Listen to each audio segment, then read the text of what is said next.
2 Chronicles chapter 1. Now Solomon son of David established himself securely over his kingdom, and the Lord his God was with him and highly exalted him. Then Solomon spoke to all Israel, to the commanders of thousands and of hundreds, to the judges, and to every leader in all Israel, the heads of the families. And Solomon and the whole assembly went to the high place at Gibeon, because it was the location of God's tent of meeting, which Moses, the servant of the Lord, had made in the wilderness. Now David had brought the ark of God from Kiriath-Jearim to the place he had prepared for it, because he had pitched a tent for it in Jerusalem.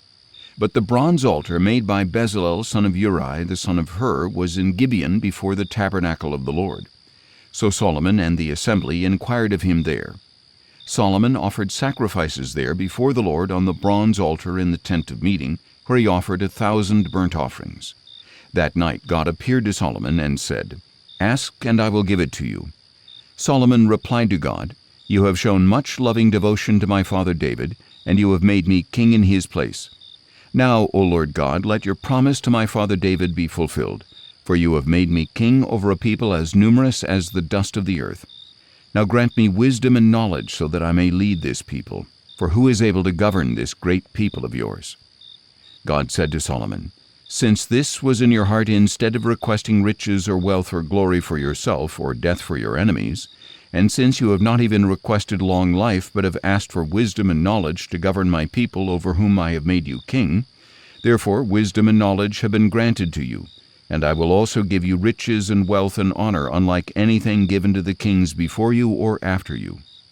So Solomon went to Jerusalem from the high place in Gibeon before the tent of meeting, and he reigned over Israel. Solomon accumulated 1,400 chariots and 12,000 horses, which he stationed in the chariot cities, and also with him in Jerusalem. The king made silver and gold as common in Jerusalem as stones, and cedar as abundant as sycamore in the foothills. Solomon's horses were imported from Egypt and Cush. The royal merchants purchased them from Cush. A chariot could be imported from Egypt for 600 shekels of silver, and a horse for 150. Likewise they exported them to all the kings of the Hittites and to the kings of Aram. 2 Chronicles chapter 2. Now Solomon purposed to build a house for the name of the Lord and a royal palace for himself. So he conscripted 70,000 porters, 80,000 stone cutters in the mountains, and 3,600 supervisors. Then Solomon sent word to Hiram king of Tyre, "Do for me as you did for my father David when you sent him cedars to build himself a house to live in. Behold, I am about to build a house for the name of the Lord my God, to dedicate to him for burning fragrant incense before him, for displaying the showbread continuously, and for making burnt offerings every morning and evening, as well as on the Sabbaths, new moons, and appointed feasts of the Lord our God. This is ordained for Israel forever. The house that I am building will be great, for our God is greater than all gods. But who is able to build a house for him, since the heavens, even the highest heavens, cannot contain him?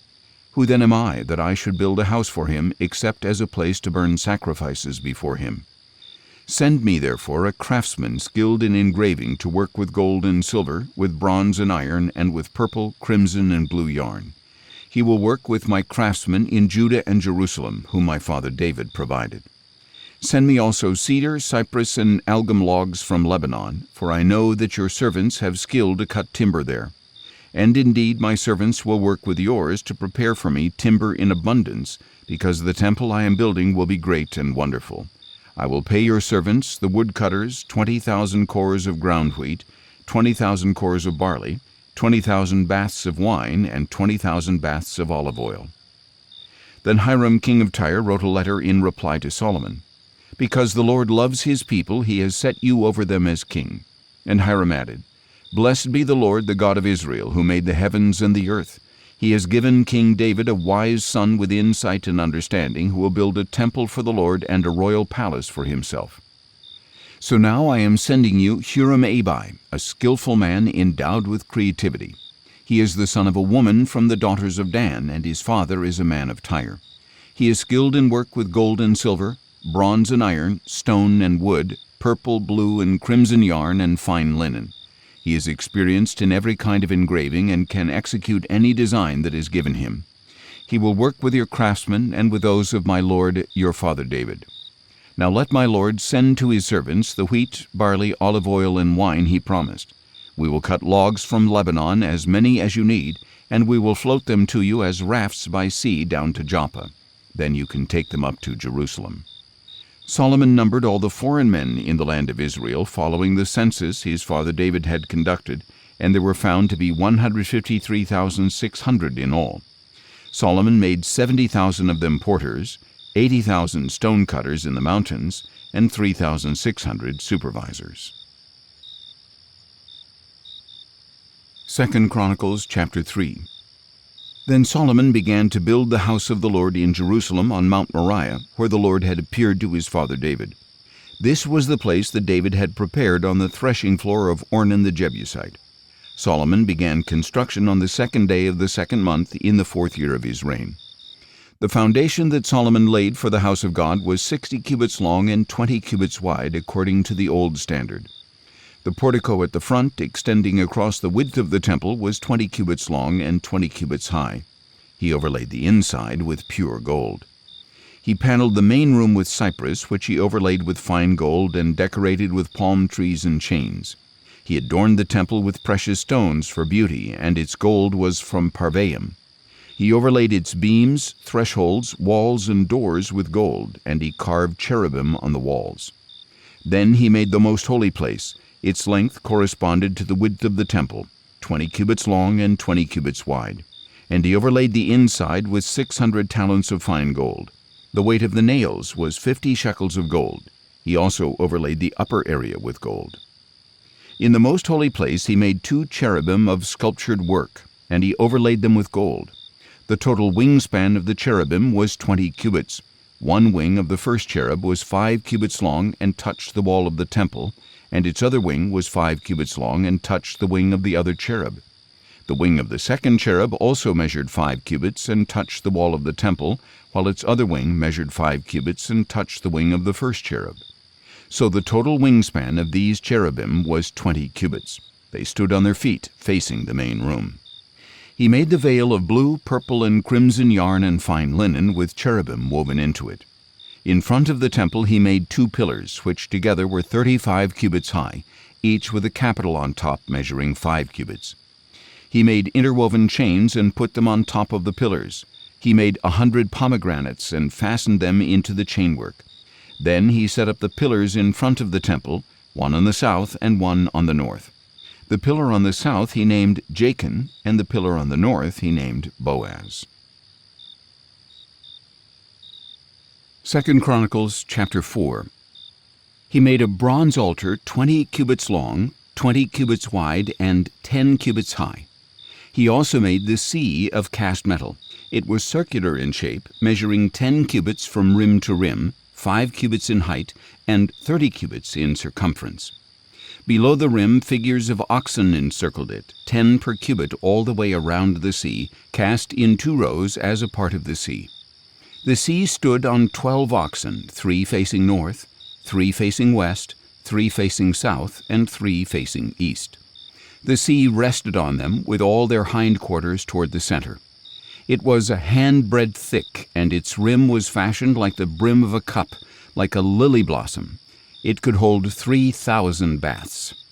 He also made 10 basins for washing and placed 5 on the south side and 5 on the north. The parts of the burnt offering were rinsed in them, but the priests used the sea for washing. He made 10 gold lampstands according to their specifications and placed them in the temple, 5 on the south side and 5 on the north. Additionally, he made 10 tables and placed them in the temple, 5 on the south side and 5 on the north. He also made 100 gold bowls. He made the courtyard of the priests and the large court with its doors, and he overlaid the doors with bronze. He put the sea on the south side at the southeast corner. Additionally, Huram made the pots, shovels, and sprinkling bowls. So Huram finished the work that he had undertaken for King Solomon in the house of God.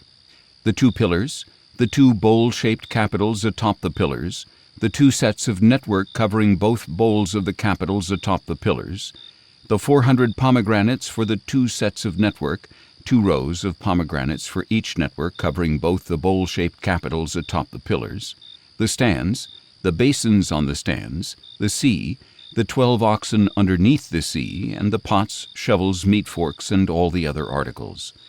All these objects that Huram-Abi made for King Solomon for the house of the Lord were of polished bronze. The king had them cast in clay molds in the plain of the Jordan between Succoth and Zeradah. Solomon made all these articles in such great abundance that the weight of the bronze could not be determined.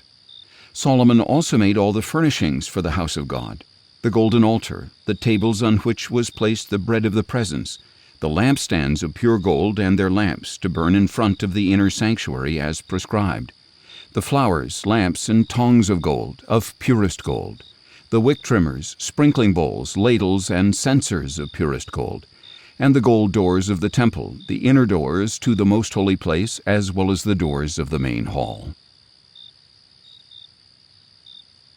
2 Chronicles chapter 5. So all the work that Solomon had performed for the house of the Lord was completed. Then Solomon brought in the items his father David had dedicated, the silver, the gold, and all the furnishings, and he placed them in the treasuries of the house of God. At that time Solomon assembled in Jerusalem the elders of Israel, all the tribal heads and family leaders of the Israelites, to bring up the ark of the covenant of the Lord from Zion, the city of David. So all the men of Israel came together to the king at the feast in the 7th month. When all the elders of Israel had arrived, the Levites took up the ark, and they brought up the ark and the tent of meeting with all its sacred furnishings. The Levitical priests carried them up. There, before the ark, King Solomon and the whole congregation of Israel who had assembled with him sacrificed so many sheep and oxen that they could not be counted or numbered. Then the priests brought the ark of the covenant of the Lord to its place in the inner sanctuary of the temple, the most holy place, beneath the wings of the cherubim. For the cherubim spread their wings over the place of the ark and overshadowed the ark and its poles. The poles of the ark extended far enough that their ends were visible from in front of the inner sanctuary, but not from outside the holy place, and they are there to this day. There was nothing in the ark except the 2 tablets that Moses had placed in it at Horeb, where the Lord had made a covenant with the Israelites after they had come out of Egypt. Now all the priests who were present had consecrated themselves regardless of their divisions.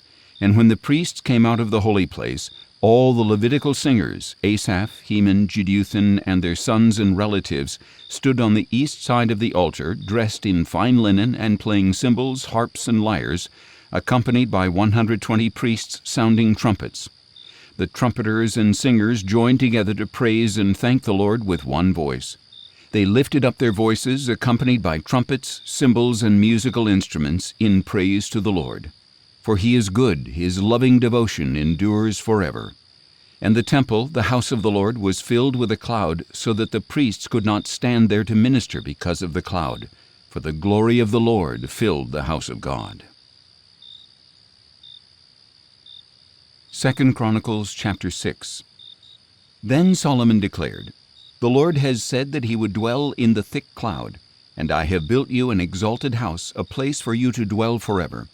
And as the whole assembly of Israel stood there, the king turned around and blessed them all and said, "Blessed be the Lord, the God of Israel, who has fulfilled with his own hand what he spoke with his mouth to my father David, saying, Since the day I brought my people out of the land of Egypt, I have not chosen a city from any tribe of Israel in which to build a house so that my name would be there, nor have I chosen anyone to be ruler over my people Israel.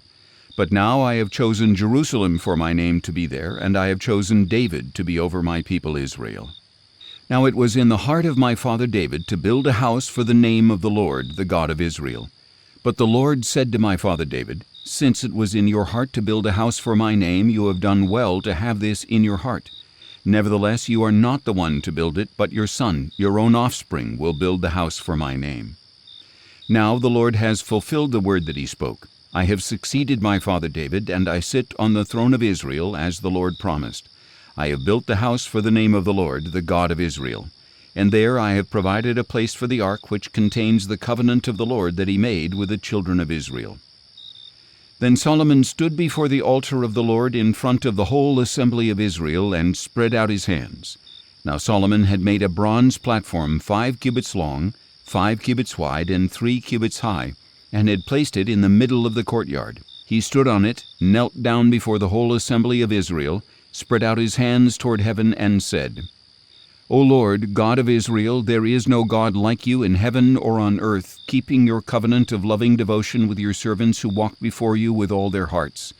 You have kept your promise to your servant, my father David. What you spoke with your mouth you have fulfilled with your hand this day. Therefore now, O Lord, God of Israel, keep for your servant, my father David, what you promised when you said, You will never fail to have a man to sit before me on the throne of Israel, if only your descendants guard their way to walk in my law as you have walked before me. And now, O Lord, God of Israel, please confirm what you promised to your servant David. But will God indeed dwell with man upon the earth? Even heaven, the highest heaven, cannot contain you, much less this temple I have built. Yet regard the prayer and plea of your servant, O Lord my God, so that you may hear the cry and the prayer that your servant is praying before you.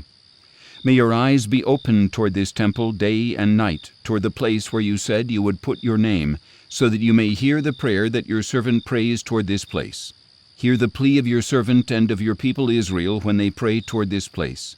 May you hear from heaven, your dwelling place. May you hear and forgive. When a man sins against his neighbor and is required to take an oath, and he comes to take an oath before your altar in this temple, then may you hear from heaven and act. May you judge your servants, condemning the wicked man by bringing down on his own head what he has done, and justifying the righteous man by rewarding him according to his righteousness. When your people Israel are defeated before an enemy because they have sinned against you, and they return to you and confess your name, praying and pleading before you in this temple, then may you hear from heaven and forgive the sin of your people Israel. May you restore them to the land you gave to them and their fathers. When the skies are shut and there is no rain because your people have sinned against you, and they pray toward this place and confess your name, and they turn from their sins because you have afflicted them, then may you hear from heaven and forgive the sin of your servants, your people Israel, so that you may teach them the good way in which they should walk.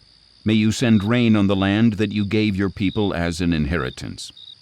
When famine or plague comes upon the land, or blight or mildew or locusts or grasshoppers, or when their enemies besiege them in their cities, whatever plague or sickness may come, then may whatever prayer or petition your people Israel make, each knowing his own afflictions and spreading out his hands toward this temple, be heard by you from heaven, your dwelling place. And may you forgive and repay each man according to all his ways, since you know his heart, for you alone know the hearts of men, so that they may fear you and walk in your ways all the days they live in the land that you gave to our fathers. And as for the foreigner who is not of your people Israel, but has come from a distant land because of your great name and your mighty hand and outstretched arm, when he comes and prays toward this temple, then may you hear from heaven, your dwelling place, and do according to all for which the foreigner calls to you. Then all the peoples of the earth will know your name and fear you, as do your people Israel, and they will know that this house I have built is called by your name. When your people go to war against their enemies, wherever you send them, and when they pray to you in the direction of the city you have chosen and the house I have built for your name, then may you hear from heaven their prayer and their plea, and may you uphold their cause. When they sin against you, for there is no one who does not sin, and you become angry with them and deliver them to an enemy who takes them as captives to a land far or near, and when they come to their senses in the land to which they were taken, and they repent and plead with you in the land of their captors, saying, We have sinned and done wrong, we have acted wickedly, and when they return to you with all their heart and soul in the land of the enemies who took them captive, and when they pray in the direction of the land that you gave to their fathers, the city you have chosen, and the house I have built for your name, then may you hear from heaven, your dwelling place, their prayer and petition, and may you uphold their cause. May you forgive your people who sinned against you. Now, my God, may your eyes be open and your ears attentive to the prayer offered in this place. Now therefore arise, O Lord God, and enter your resting place, you and the ark of your might. May your priests, O Lord God, be clothed with salvation, and may your godly ones rejoice in goodness. O Lord God, do not reject your anointed one. Remember your loving devotion to your servant David. 2 Chronicles chapter 7. When Solomon had finished praying, fire came down from heaven and consumed the burnt offering and the sacrifices, and the glory of the Lord filled the temple.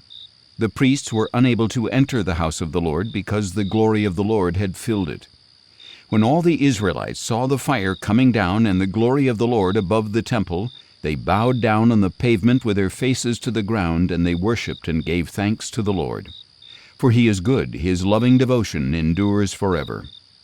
Then the king and all the people offered sacrifices before the Lord, and King Solomon offered a sacrifice of 22,000 oxen and 120,000 sheep.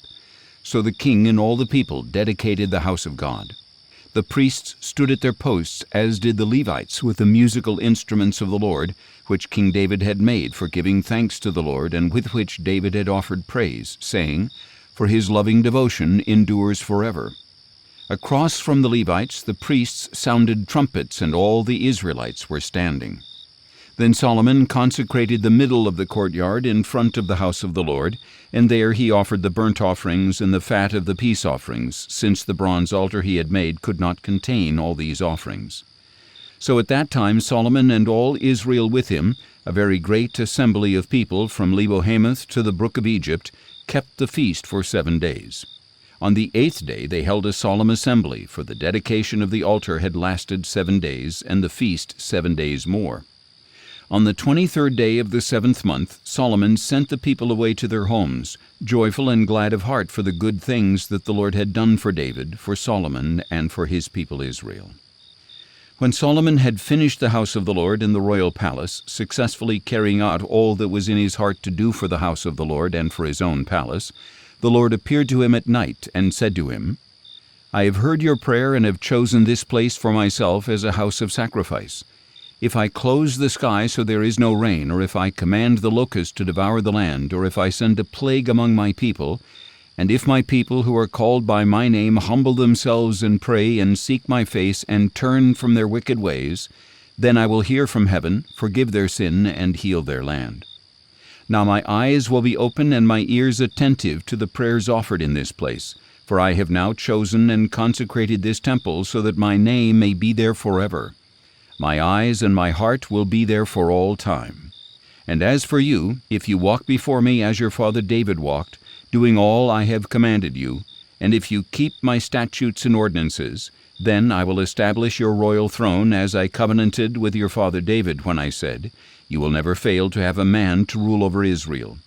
But if you turn away and forsake the statutes and commandments I have set before you, and if you go off to serve and worship other gods, then I will uproot Israel from the soil I have given them, and I will banish from my presence this temple I have sanctified for my name.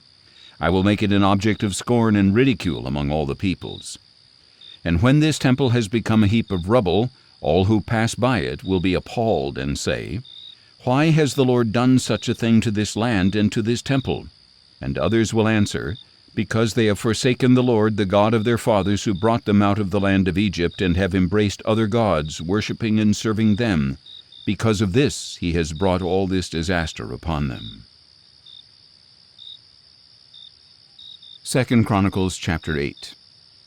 Now at the end of the 20 years during which Solomon had built the house of the Lord and his own palace, Solomon rebuilt the cities Hiram had given him and settled Israelites there. Then Solomon went to Hamath-zobah and captured it. He built Tadmor in the wilderness, in addition to all the store cities that he had built in Hamath. He rebuilt Upper and Lower Beth-horon as fortified cities with walls, gates, and bars, as well as Baalath, all the store cities that belonged to Solomon, and all the cities for his chariots and horses, whatever he desired to build in Jerusalem, Lebanon, and throughout the land of his dominion. As for all the people who remained of the Hittites, Amorites, Perizzites, Hivites, and Jebusites, the people who were not Israelites, their descendants who remained in the land, those whom the Israelites were unable to destroy, Solomon conscripted these people to be forced laborers, as they are to this day. But Solomon did not consign any of the Israelites to slave labor, because they were his men of war, his officers and captains, and the commanders of his chariots and cavalry. They were also the chief officers for King Solomon, 250 supervisors. Solomon brought the daughter of Pharaoh up from the city of David to the palace he had built for her, for he said, "My wife must not live in the house of David, king of Israel, because the places the ark of the Lord has entered are holy." At that time Solomon offered burnt offerings to the Lord on the altar of the Lord he had built in front of the portico. He observed the daily requirement for offerings according to the commandment of Moses for Sabbaths, new moons, and the 3 annual appointed feasts, the Feast of Unleavened Bread, the Feast of Weeks, and the Feast of Tabernacles. In keeping with the ordinances of his father David, Solomon appointed the divisions of the priests over their service, and the Levites for their duties to offer praise and to minister before the priests according to the daily requirement. He also appointed gatekeepers by their divisions at each gate, for this had been the command of David, the man of God. They did not turn aside from the king's command regarding the priests or the Levites or any matter concerning the treasuries. Thus all the work of Solomon was carried out from the day the foundation was laid for the house of the Lord until it was finished. So the house of the Lord was completed. Then Solomon went to Ezion-Geber and to Elath on the coast of Edom. So Hiram sent him ships captained by his servants along with crews of experienced sailors. They went with Solomon's servants to Ophir and acquired from there 450 talents of gold, which they delivered to King Solomon. 2 Chronicles chapter 9. Now when the queen of Sheba heard about the fame of Solomon, she came to test him with difficult questions. She arrived in Jerusalem with a very large caravan, with camels bearing spices, gold in abundance, and precious stones. So she came to Solomon and spoke with him about all that was on her mind, and Solomon answered all her questions. Nothing was too difficult for him to explain. When the queen of Sheba saw the wisdom of Solomon, the palace he had built, the food at his table, the seating of his servants, the service and attire of his attendants and cupbearers, and the burnt offerings he presented at the house of the Lord, it took her breath away. She said to the king, "The report I heard in my own country about your words and wisdom is true, but I did not believe the reports until I came and saw with my own eyes. Indeed, not half of the greatness of your wisdom was told to me. You have far exceeded the report I heard. How blessed are your men! How blessed are these servants of yours who stand continually before you and hear your wisdom! Blessed be the Lord your God, who has delighted in you to set you on his throne to be king for the Lord your God. Because your God loved Israel enough to establish them forever, he has made you king over them to carry out justice and righteousness." Then she gave the king 120 talents of gold, a great quantity of spices, and precious stones. There had never been such spices as those the queen of Sheba gave to King Solomon. The servants of Hiram and of Solomon who brought gold from Ophir also brought algum wood and precious stones. The king made the algum wood into steps for the house of the Lord and for the king's palace, and into lyres and harps for the singers. Never before had anything like them been seen in the land of Judah. King Solomon gave the queen of Sheba all she desired, whatever she asked, far more than she had brought the king. Then she left and returned to her own country along with her servants. The weight of gold that came to Solomon each year was 666 talents, not including the revenue from the merchants and traders. And all the Arabian kings and governors of the land also brought gold and silver to Solomon. King Solomon made 200 large shields of hammered gold. 600 shekels of hammered gold went into each shield. He also made 300 small shields of hammered gold. 300 shekels of gold went into each shield. And the king put them in the house of the forest of Lebanon. Additionally, the king made a great throne of ivory and overlaid it with pure gold. The throne had 6 steps, and a footstool of gold was attached to it. There were armrests on both sides of the seat, with a lion standing beside each armrest. 12 lions stood on the 6 steps, one at either end of each step. Nothing like this had ever been made for any kingdom. All King Solomon's drinking cups were gold, and all the utensils of the house of the forest of Lebanon were pure gold. There was no silver, because it was accounted as nothing in the days of Solomon. For the king had the ships of Tarshish that went with Hiram's servants, and once every 3 years the ships of Tarshish would arrive bearing gold, silver, ivory, apes, and peacocks. So King Solomon surpassed all the kings of the earth in riches and wisdom. All the kings of the earth sought an audience with Solomon to hear the wisdom that God had put in his heart. Year after year, each visitor would bring his tribute, articles of silver and gold, clothing, weapons, spices, horses, and mules. Solomon had 4,000 stalls for horses and chariots, and 12,000 horses, which he stationed in the chariot cities, and also with him in Jerusalem. He reigned over all the kings from the Euphrates to the land of the Philistines, as far as the border of Egypt. The king made silver as common in Jerusalem as stones, and cedar as abundant as sycamore in the foothills. Solomon's horses were imported from Egypt and from all the lands.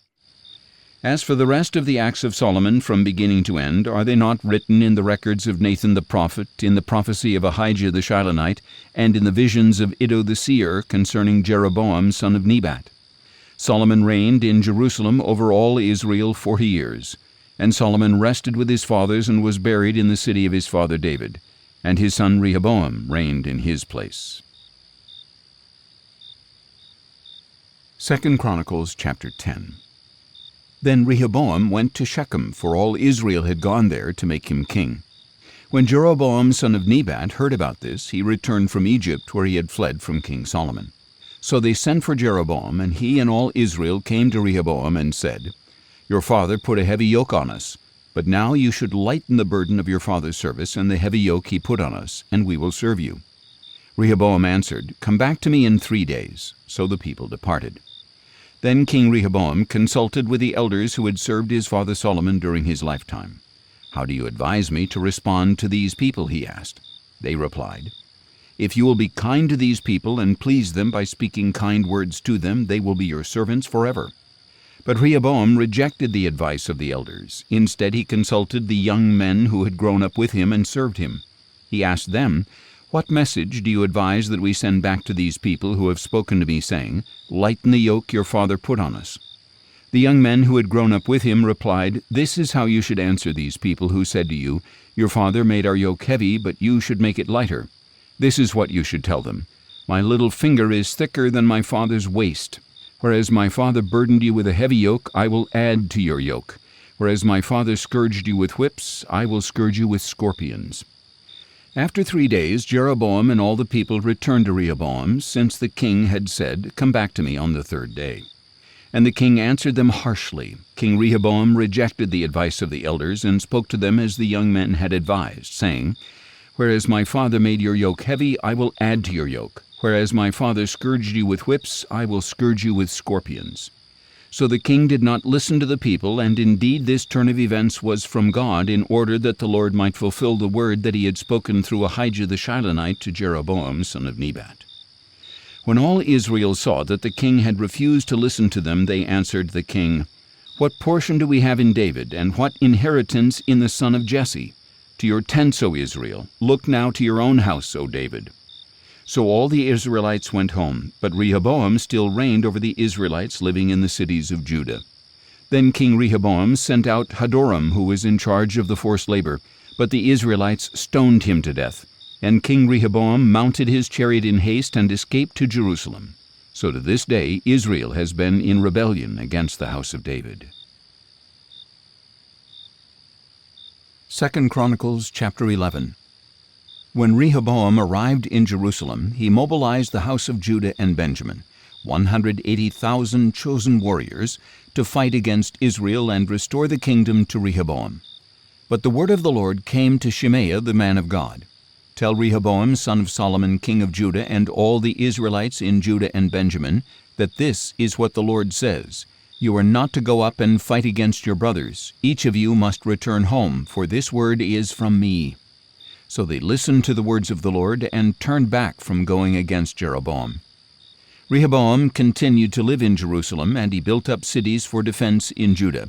He built up Bethlehem, Etam, Tekoa, Bethzur, Soco, Adullam, Gath, Marisha, Ziph, Adoraim, Lachish, Azekah, Zorah, Aijalon, and Hebron, the fortified cities in Judah and Benjamin. He strengthened their fortresses and put officers in them with supplies of food, oil, and wine. He also put shields and spears in all the cities and strengthened them greatly. So Judah and Benjamin belonged to him. Moreover, the priests and Levites from all their districts throughout Israel stood with Rehoboam. For the Levites left their pasture lands and their possessions and went to Judah and Jerusalem, because Jeroboam and his sons had rejected them as priests of the Lord. And Jeroboam appointed his own priests for the high places and for the goat demons and calf idols he had made. Those from every tribe of Israel who had set their hearts to seek the Lord their God followed the Levites to Jerusalem to sacrifice to the Lord, the God of their fathers. So they strengthened the kingdom of Judah and supported Rehoboam son of Solomon for 3 years, because they walked for 3 years in the way of David and Solomon. And Rehoboam married Mahalath, who was the daughter of David's son Jeremoth, and of Abihail, the daughter of Jesse's son Eliab. She bore sons to him, Jeush, Shemariah, and Zaham. After her he married Maacah, daughter of Absalom, and she bore to him Abijah, Attai, Ziza, and Shelomith. Rehoboam loved Maacah, daughter of Absalom, more than all his wives and concubines. In all he had 18 wives and 60 concubines, and he was the father of 28 sons and 60 daughters. Rehoboam appointed Abijah son of Maacah as chief prince among his brothers, intending to make him king. Rehoboam also acted wisely by dispersing some of his sons throughout the districts of Judah and Benjamin, and to all the fortified cities. He gave them abundant provisions and sought many wives for them. 2 Chronicles chapter 12.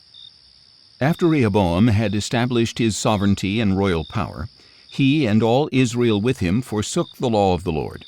In the 5th year of Rehoboam's reign, because they had been unfaithful to the Lord, Shishak, king of Egypt, came up and attacked Jerusalem with 1,200 chariots, 60,000 horsemen, and countless troops who came with him out of Egypt, Libyans, Sukkites, and Cushites.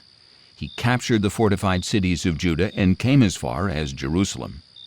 Then Shemaiah the prophet came to Rehoboam and the leaders of Judah who had gathered at Jerusalem because of Shishak, and he said to them, "This is what the Lord says, You have forsaken me, therefore I have forsaken you into the hand of Shishak." So the leaders of Israel and the king humbled themselves and said, "The Lord is righteous."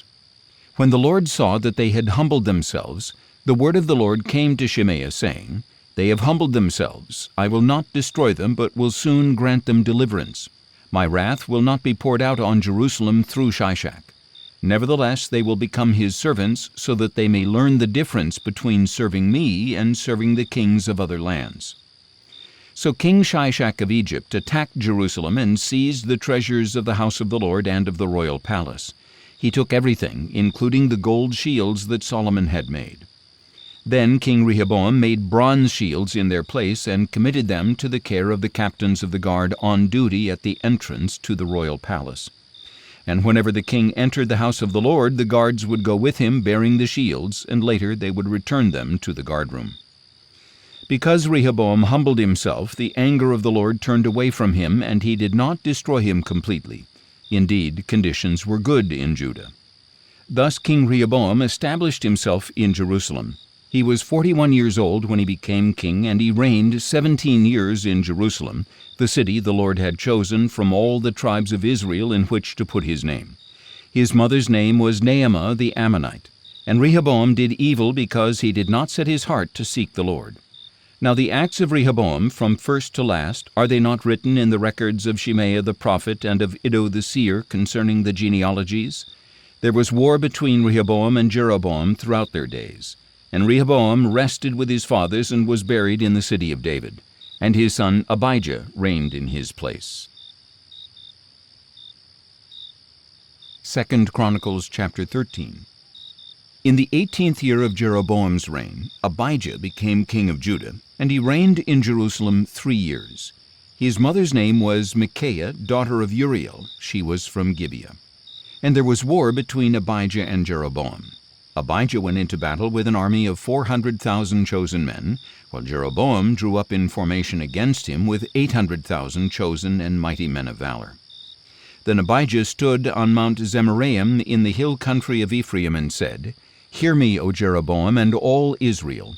Do you not know that the Lord, the God of Israel, has given the kingship of Israel to David and his descendants forever by a covenant of salt? Yet Jeroboam son of Nebat, a servant of Solomon son of David, rose up and rebelled against his master. Then worthless and wicked men gathered around him to resist Rehoboam son of Solomon when he was young, inexperienced, and unable to resist them. And now you think you can resist the kingdom of the Lord, which is in the hands of David's descendants.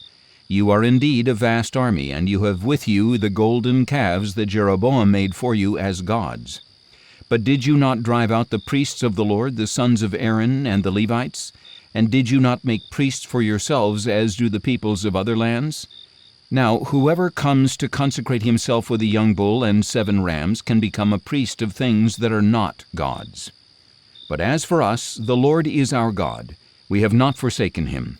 The priests who minister to the Lord are sons of Aaron, and the Levites attend to their duties.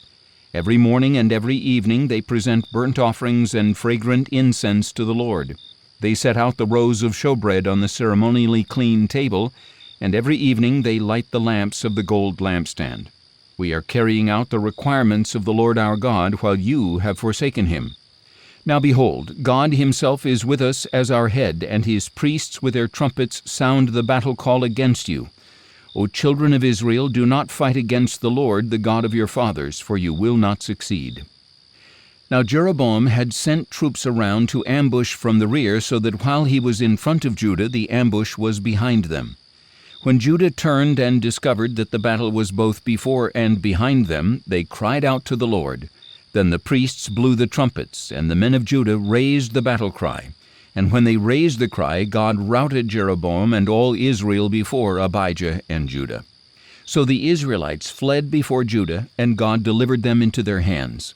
Then Abijah and his people struck them with a mighty blow, and 500,000 chosen men of Israel fell slain. Thus the Israelites were subdued at that time, and the men of Judah prevailed, because they relied on the Lord, the God of their fathers. Abijah pursued Jeroboam and captured some cities from him, Bethel, Jeshanah, and Ephron, along with their villages. Jeroboam did not again recover his power during the days of Abijah, and the Lord struck him down, and he died. But Abijah grew strong, married 14 wives, and became the father of 22 sons and 16 daughters. Now the rest of the acts of Abijah, along with his ways and his words, are written in the treatise of the prophet Iddo. 2 Chronicles chapter 14. Then Abijah rested with his fathers and was buried in the city of David. And his son Asa reigned in his place, and in his days the land was at peace for 10 years. And Asa did what was good and right in the eyes of the Lord his God. He removed the foreign altars and high places, shattered the sacred pillars, and chopped down the Asherah poles. He commanded the people of Judah to seek the Lord, the God of their fathers, and to observe the law and the commandments.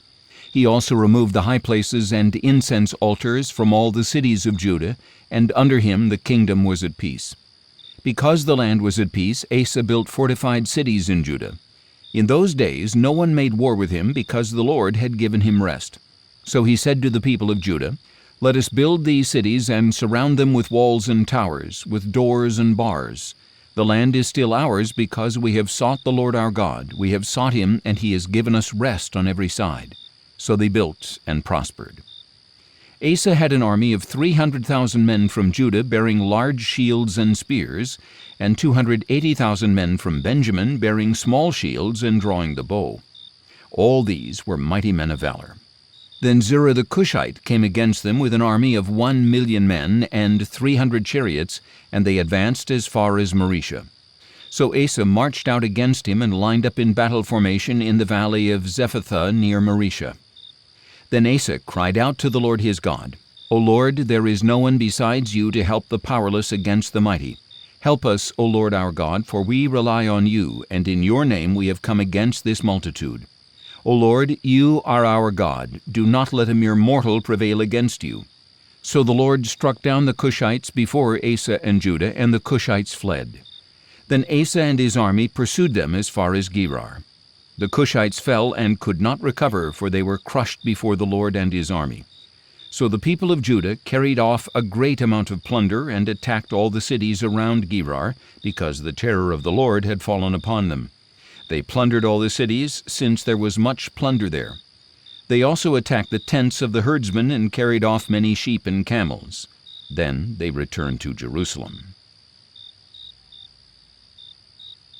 2 Chronicles chapter 15. Now the Spirit of God came upon Azariah son of Oded. So he went out to meet Asa and said to him, "Listen to me, Asa, and all Judah and Benjamin. The Lord is with you when you are with him. If you seek him, he will be found by you, but if you forsake him, he will forsake you. For many years Israel has been without the true God, without a priest to instruct them, and without the law. But in their distress they turned to the Lord, the God of Israel, and sought him, and he was found by them. In those days there was no safety for travelers, because the residents of the lands had many conflicts. Nation was crushed by nation, and city by city, for God afflicted them with all kinds of adversity. But as for you, be strong, do not be discouraged, for your work will be rewarded. When Asa heard these words and the prophecy of Azariah son of Oded the prophet, he took courage and removed the detestable idols from the whole land of Judah and Benjamin, and from the cities he had captured in the hill country of Ephraim. He then restored the altar of the Lord that was in front of the portico of the Lord's temple, and he assembled all Judah and Benjamin along with those from the tribes of Ephraim, Manasseh, and Simeon who had settled among them, for great numbers had come over to him from Israel when they saw that the Lord his God was with him. So they gathered together in Jerusalem in the 3rd month of the 15th year of Asa's reign. At that time they sacrificed to the Lord 700 oxen and 7,000 sheep from all the plunder they had brought back. Then they entered into a covenant to seek the Lord, the God of their fathers, with all their heart and soul. And whoever would not seek the Lord, the God of Israel, would be put to death, whether young or old, man or woman. They took an oath to the Lord with a loud voice, with shouting, trumpets, and ram's horns. And all Judah rejoiced over the oath, for they had sworn it with all their heart. They had sought him earnestly, and he was found by them. So the Lord gave them rest on every side. King Asa also removed his grandmother Maacah from her position as queen mother, because she had made a detestable Asherah pole. Asa chopped down the pole, crushed it, and burned it in the Kidron valley. The high places were not removed from Israel, but Asa's heart was fully devoted all his days. And he brought into the house of God the silver and gold articles that he and his father had dedicated. And there was no war until the 35th year of Asa's reign. 2 Chronicles chapter 16. In the 36th year of Asa's reign, Baasha, king of Israel, went up against Judah and fortified Ramah to prevent anyone from leaving or entering the territory of Asa, king of Judah. So Asa withdrew the silver and gold from the treasuries of the house of the Lord and the royal palace, and he sent it with this message to Ben-Hadad, king of Aram, who was ruling in Damascus. Let there be a treaty between me and you, between my father and your father. See, I have sent you silver and gold. Now go and break your treaty with Baasha, king of Israel, so that he will withdraw from me. And Ben-Hadad listened to King Asa, and sent the commanders of his armies against the cities of Israel, conquering Ijon, Dan, Abel-maim, and all the store cities of Naphtali. When Baasha learned of this, he stopped fortifying Ramah and abandoned his work. Then King Asa brought all the men of Judah, and they carried away the stones of Ramah and the timbers Baasha had used for building. And with these materials he built up Geba and Mizpah. At that time Hanani the seer came to King Asa of Judah and told him, Because you have relied on the king of Aram and not on the Lord your God, the army of the king of Aram has escaped from your hand. Were not the Cushites and Libyans a vast army with many chariots and horsemen? Yet because you relied on the Lord, he delivered them into your hand. For the eyes of the Lord roam to and fro over all the earth, to show himself strong on behalf of those whose hearts are fully devoted to him. You have acted foolishly in this matter. From now on, therefore, you will be at war. Asa was angry with the seer, and became so enraged over this matter that he put the man in prison, and at the same time Asa oppressed some of the people. Now the rest of the acts of Asa, from beginning to end, are indeed written in the book of the kings of Judah and Israel. In the 39th year of his reign, Asa became diseased in his feet, and his malady became increasingly severe. Yet even in his illness he did not seek the Lord, but only the physicians. So in the 41st year of his reign, Asa died and rested with his fathers, and he was buried in the tomb that he had cut out for himself in the city of David. They laid him on a bier that was full of spices and various blended perfumes. Then they made a great fire in his honor. 2 Chronicles chapter 17. Asa's son Jehoshaphat reigned in his place, and he strengthened himself against Israel. He stationed troops in every fortified city of Judah, and put garrisons in the land of Judah and in the cities of Ephraim that his father Asa had captured. Now the Lord was with Jehoshaphat because he walked in the earlier ways of his father David.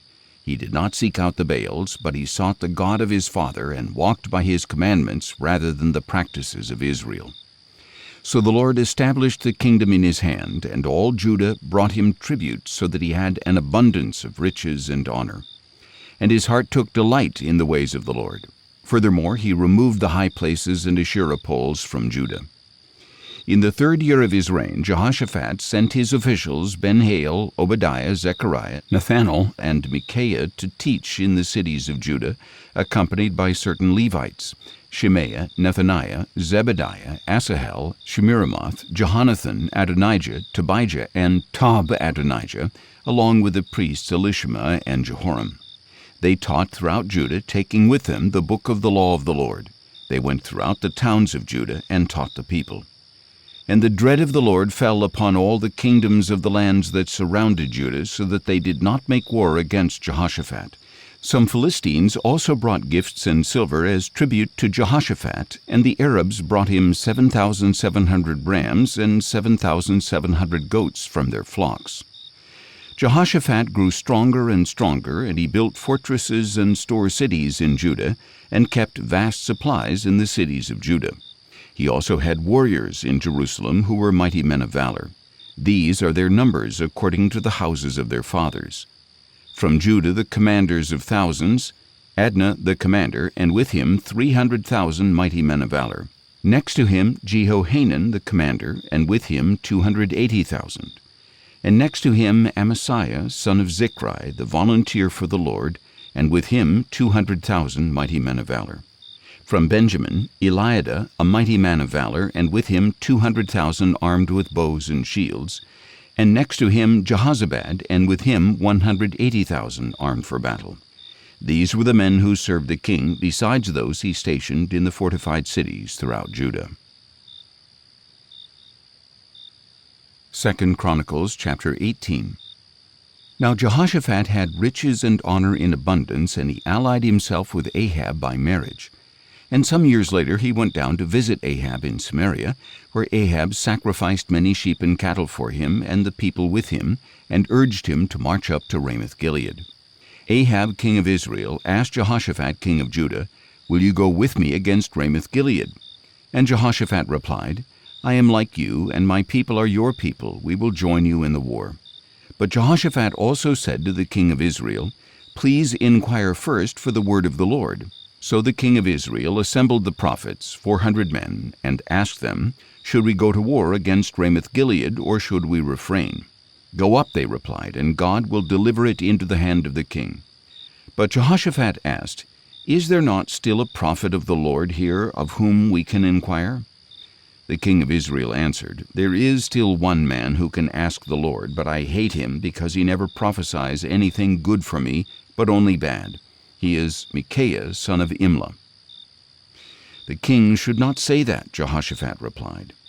So the king of Israel called one of his officials and said, "Bring Micaiah, son of Imlah, at once." Dressed in royal attire, the king of Israel and Jehoshaphat, king of Judah, were sitting on their thrones at the threshing floor by the entrance of the gate of Samaria, with all the prophets prophesying before them. Now Zedekiah, son of Kenaanah, had made for himself iron horns, and declared, "This is what the Lord says, with these you shall gore the Arameans until they are finished off." And all the prophets were prophesying the same, saying, "Go up to Ramoth-Gilead and prosper, for the Lord will deliver it into the hand of the king." Then the messenger who had gone to call Micaiah instructed him, "Behold, with one accord the words of the prophets are favorable to the king. So please let your words be like theirs, and speak favorably." But Micaiah said, "As surely as the Lord lives, I will speak whatever my God tells me." When Micaiah arrived, the king asked him, "Micaiah, should we go to war against Ramoth-Gilead, or should we refrain?" "Go up and triumph," Micaiah replied, "for they will be given into your hand." But the king said to him, "How many times must I make you swear not to tell me anything but the truth in the name of the Lord?" So Micaiah declared, "I saw all Israel scattered on the hills like sheep without a shepherd. And the Lord said, 'These people have no master. Let each one return home in peace.'" Then the king of Israel said to Jehoshaphat, Did I not tell you that he never prophesies good for me, but only bad?" Micaiah continued, "Therefore hear the word of the Lord. I saw the Lord sitting on his throne, and all the host of heaven standing on his right and on his left. And the Lord said, Who will entice Ahab, king of Israel, to march up and fall at Ramoth-Gilead?" And one suggested this, and another that.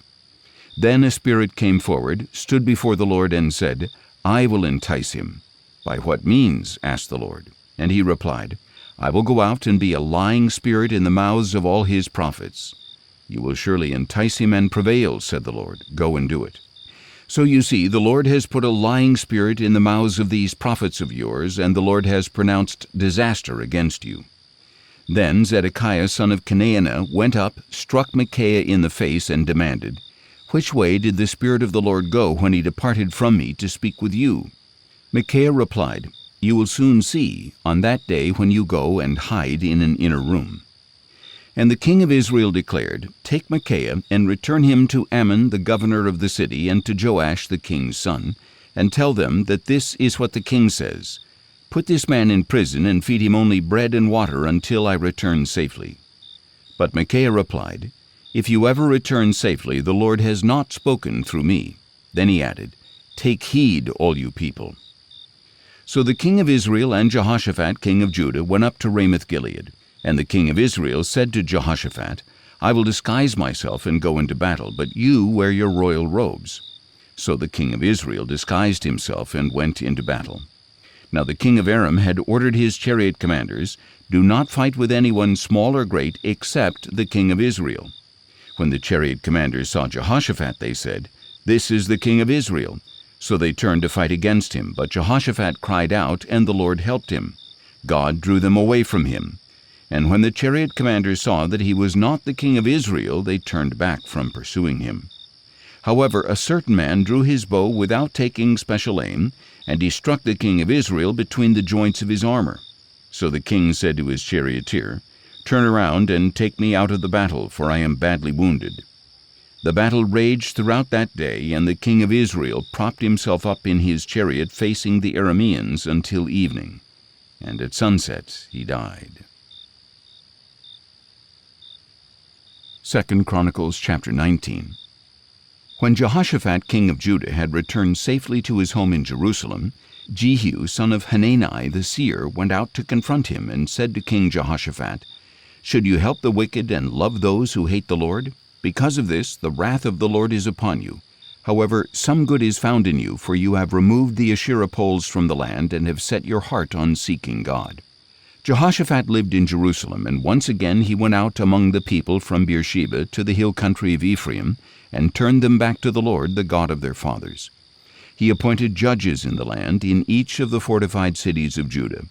Then he said to the judges, "Consider carefully what you do, for you are not judging for man, but for the Lord, who is with you when you render judgment. And now may the fear of the Lord be upon you. Be careful what you do, for with the Lord our God there is no injustice or partiality or bribery." Moreover, Jehoshaphat appointed in Jerusalem some of the Levites, priests, and heads of the Israelite families to judge on behalf of the Lord and to settle disputes, and they lived in Jerusalem. He commanded them, saying, "You must serve faithfully and wholeheartedly in the fear of the Lord. For every dispute that comes before you from your brothers who dwell in their cities, whether it regards bloodshed or some other violation of law, commandment, statutes, or ordinances, you are to warn them, so that they will not incur guilt before the Lord, and wrath will not come upon you and your brothers. Do this, and you will not incur guilt.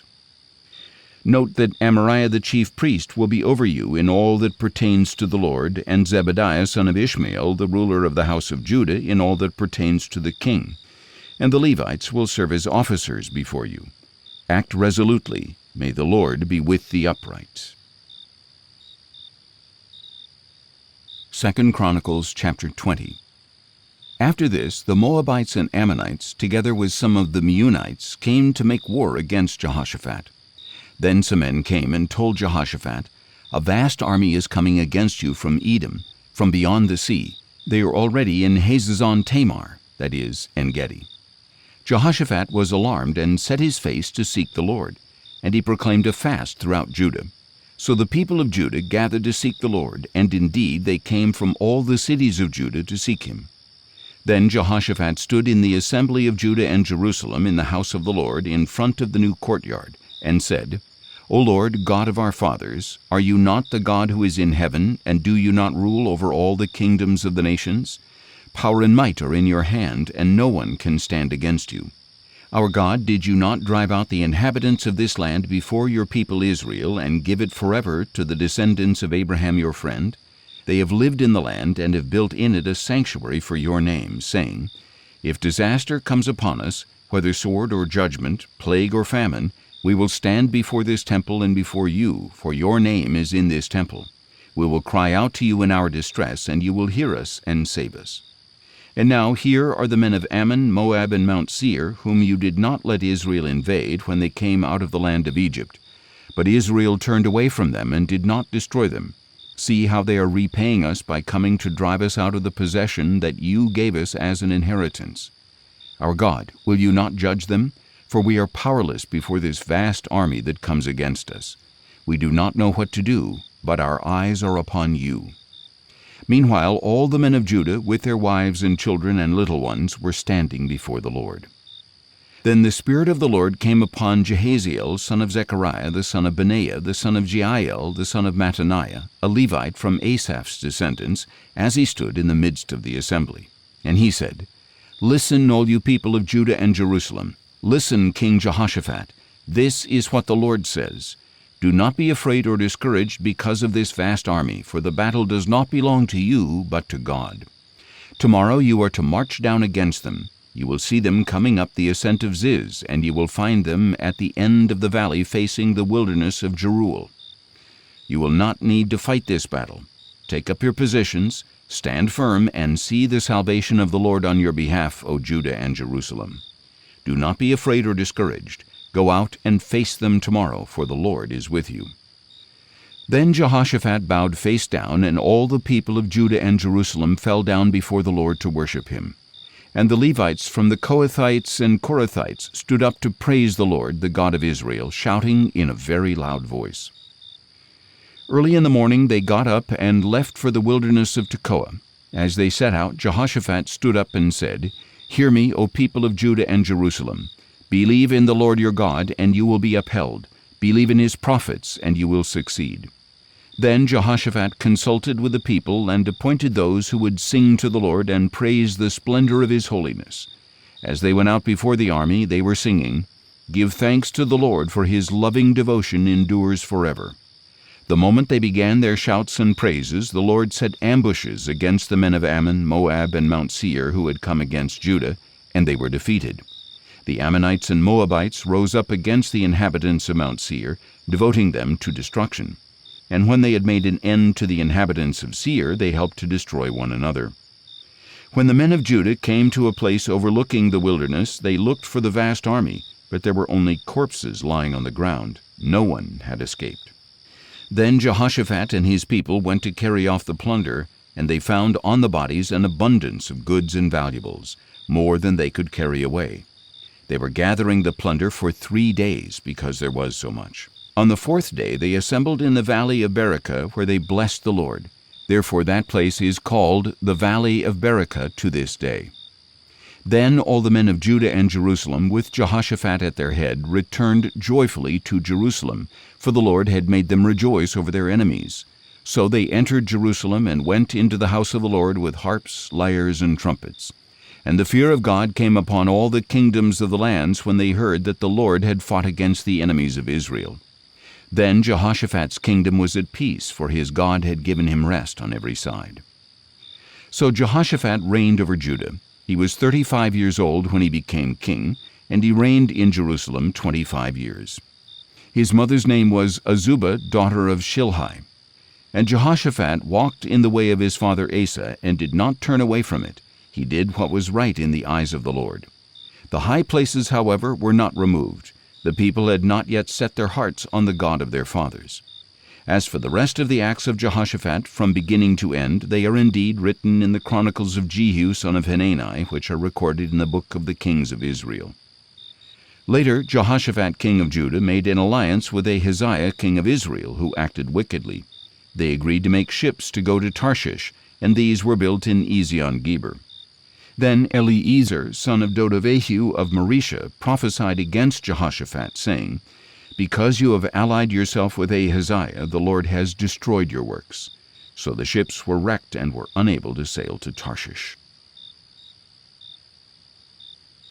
2 Chronicles chapter 21. And Jehoshaphat rested with his fathers and was buried with them in the city of David, and his son Jehoram reigned in his place. Jehoram's brothers, the sons of Jehoshaphat, were Azariah, Jehiel, Zechariah, Azariah, Michael, and Shephatiah. These were all sons of Jehoshaphat king of Israel. Their father had given them many gifts of silver and gold and precious things, as well as the fortified cities in Judah. But he gave the kingdom to Jehoram because he was the firstborn.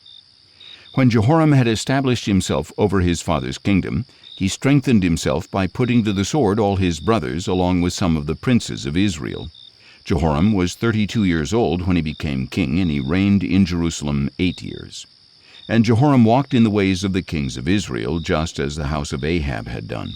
For he married a daughter of Ahab and did evil in the sight of the Lord. Yet the Lord was unwilling to destroy the house of David because of the covenant he had made with David, and since he had promised to maintain a lamp for David and his descendants forever. In the days of Jehoram, Edom rebelled against the hand of Judah and appointed their own king. So Jehoram crossed into Edom with his officers and all his chariots. When the Edomites surrounded him and his chariot commanders, he rose up and attacked by night. So to this day Edom has been in rebellion against the hand of Judah.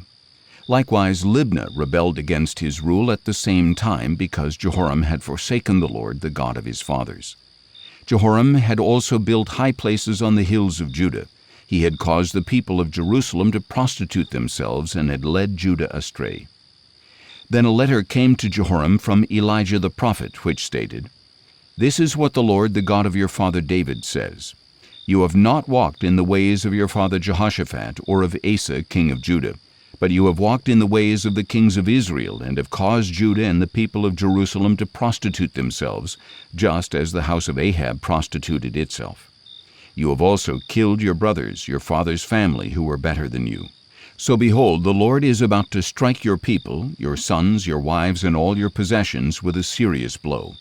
And day after day you yourself will suffer from a severe illness, a disease of your bowels, until it causes your bowels to come out." Then the Lord stirred against Jehoram the spirit of the Philistines and Arabs who lived near the Cushites. So they went to war against Judah, invaded it, and carried off all the possessions found in the king's palace, along with his sons and wives. Not a son was left to him, except Jehoahaz, his youngest. After all this, the Lord afflicted Jehoram with an incurable disease of the bowels. This continued day after day until 2 full years had passed. Finally his intestines came out because of his disease, and he died in severe pain. And his people did not make a fire in his honor as they had done for his fathers. Jehoram was 32 years old when he became king, and he reigned in Jerusalem 8 years. He died, to no one's regret, and was buried in the city of David, but not in the tombs of the kings. 2 Chronicles chapter 22. Then the people of Jerusalem made Ahaziah, the youngest son of Jehoram, king in his place, since the raiders who had come into the camp with the Arabs had killed all the older sons. So Ahaziah, son of Jehoram, became king of Judah. Ahaziah was 22 years old when he became king, and he reigned in Jerusalem 1 year. His mother's name was Athaliah, the granddaughter of Omri. Ahaziah also walked in the ways of the house of Ahab, for his mother was his counselor in wickedness.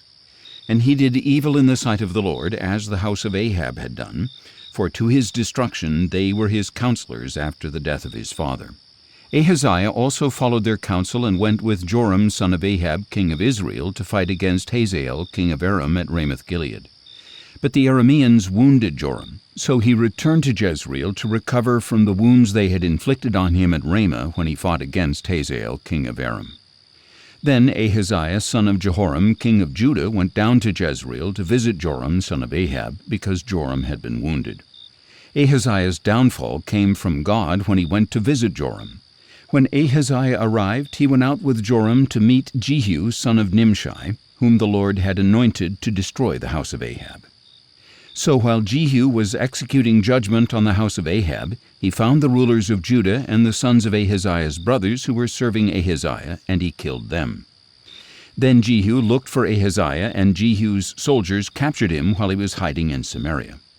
So Ahaziah was brought to Jehu and put to death. They buried him, for they said, "He is the grandson of Jehoshaphat, who sought the Lord with all his heart." So no one was left from the house of Ahaziah with the strength to rule the kingdom. When Athaliah, the mother of Ahaziah, saw that her son was dead, she proceeded to annihilate all the royal heirs of the house of Judah. But Jehoshabeath, daughter of King Jehoram, took Joash, son of Ahaziah, and stole him away from among the sons of the king who were being murdered, and she put him and his nurse in a bedroom. Because Jehoshabeath, the daughter of King Jehoram, and the wife of Jehoiada the priest, was Ahaziah's sister, she hid Joash from Athaliah so that she could not kill him. And Joash remained hidden with them in the house of God for 6 years, while Athaliah ruled the land. 2 Chronicles chapter 23. Then, in the 7th year, Jehoiada strengthened himself and made a covenant with the commanders of hundreds, with Azariah son of Jeroham, Ishmael son of Jehohanan, Azariah son of Obed, Maaseiah son of Adaiah, and Elishaphat son of Zichri. So they went throughout Judah and gathered the Levites from all the cities of Judah and the heads of the families of Israel. And when they came to Jerusalem, the whole assembly made a covenant with the king in the house of God. "Behold, the king's son," said Jehoiada. "He must reign, just as the Lord promised concerning the descendants of David. This is what you are to do. A third of you priests and Levites who come on duty on the Sabbath shall keep watch at the doors.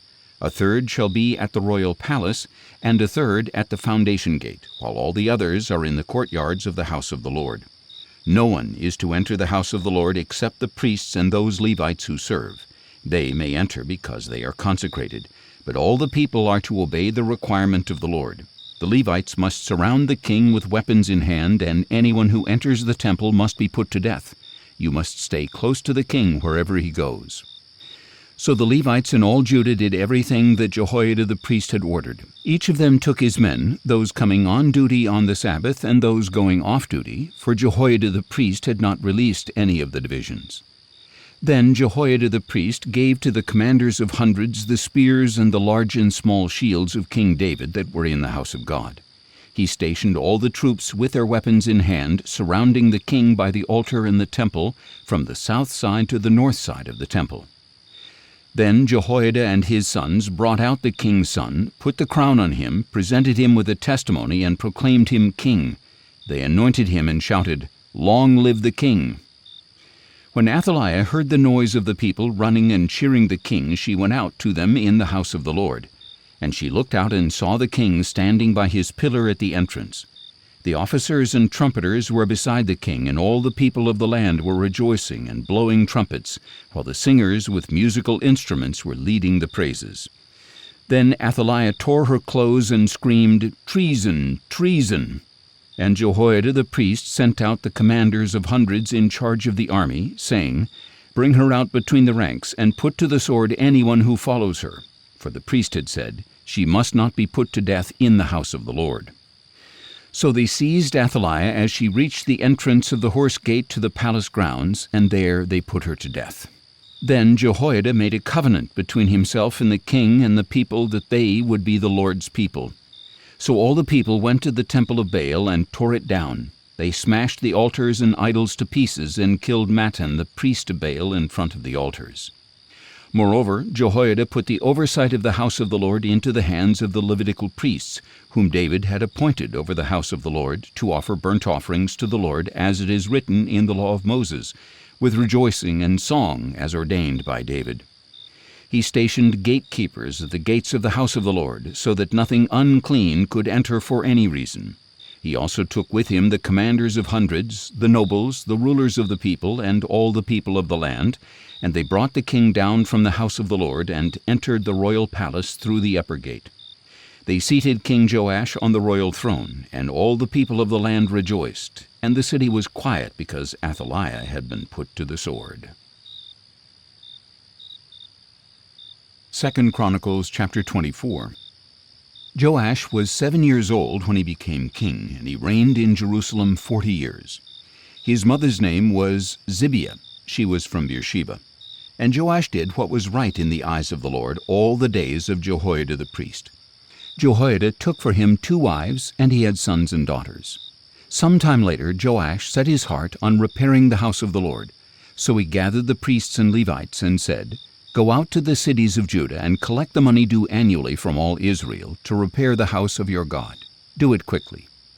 The Levites, however, did not make haste. So the king called Jehoiada the high priest and said, "Why have you not required the Levites to bring from Judah and Jerusalem the tax imposed by Moses, the servant of the Lord, and by the assembly of Israel for the tent of the testimony?" For the sons of that wicked woman Athaliah had broken into the house of God and had even used the sacred objects of the house of the Lord for the Baals. At the king's command, a chest was made and placed outside at the gate of the house of the Lord. And a proclamation was issued in Judah and Jerusalem that they were to bring to the Lord the tax imposed by Moses, the servant of God, on Israel in the wilderness. All the officers and all the people rejoiced and brought their contributions, and they dropped them in the chest until it was full. Whenever the chest was brought by the Levites to the king's overseers, and they saw that there was a large amount of money, the royal scribe and the officer of the high priest would come and empty the chest and carry it back to its place. They did this daily and gathered the money in abundance. Then the king and Jehoiada would give the money to those who supervised the labor on the house of the Lord, to hire stonecutters and carpenters to restore the house of the Lord, as well as workers in iron and bronze to repair the house of the Lord. So the workmen labored, and in their hands the repair work progressed. They restored the house of God according to its specifications, and they reinforced it. When they were finished, they brought the rest of the money to the king and Jehoiada to make with it the articles for the house of the Lord, utensils for the service and for the burnt offerings, dishes, and other objects of gold and silver. Throughout the days of Jehoiada, burnt offerings were presented regularly in the house of the Lord. When Jehoiada was old and full of years, he died at the age of 130. And Jehoiada was buried with the kings in the city of David, because he had done what was good in Israel for God and his temple. After the death of Jehoiada, however, the officials of Judah came and paid homage to the king, and he listened to them. They abandoned the house of the Lord, the God of their fathers, and served the Asherah poles and idols. So wrath came upon Judah and Jerusalem for this guilt of theirs. Nevertheless, the Lord sent prophets to bring the people back to him and to testify against them, but they would not listen. Then the Spirit of God came upon Zechariah, son of Jehoiada the priest, who stood up before the people and said to them, "This is what God says. Why do you transgress the commandments of the Lord so that you cannot prosper? Because you have forsaken the Lord, he has forsaken you." But they conspired against Zechariah, and by order of the king they stoned him in the courtyard of the house of the Lord. Thus King Joash failed to remember the kindness that Zechariah's father Jehoiada had extended to him. Instead, Joash killed Jehoiada's son. As he lay dying, Zechariah said, "May the Lord see this and call you to account." In the spring the army of Aram went to war against Joash. They entered Judah and Jerusalem and destroyed all the leaders of the people, and they sent all the plunder to their king in Damascus. Although the Aramean army had come with only a few men, the Lord delivered into their hand a very great army. Because Judah had forsaken the Lord, the God of their fathers, judgment was executed on Joash. And when the Arameans had withdrawn, they left Joash severely wounded. His own servants conspired against him for shedding the blood of the son of Jehoiada the priest, and they killed him on his bed. So he died and was buried in the city of David, but not in the tombs of the kings. Those who conspired against Joash were Zabad, son of Shimeath the Ammonitess, and Jehozabad, son of Shimrith the Moabitess.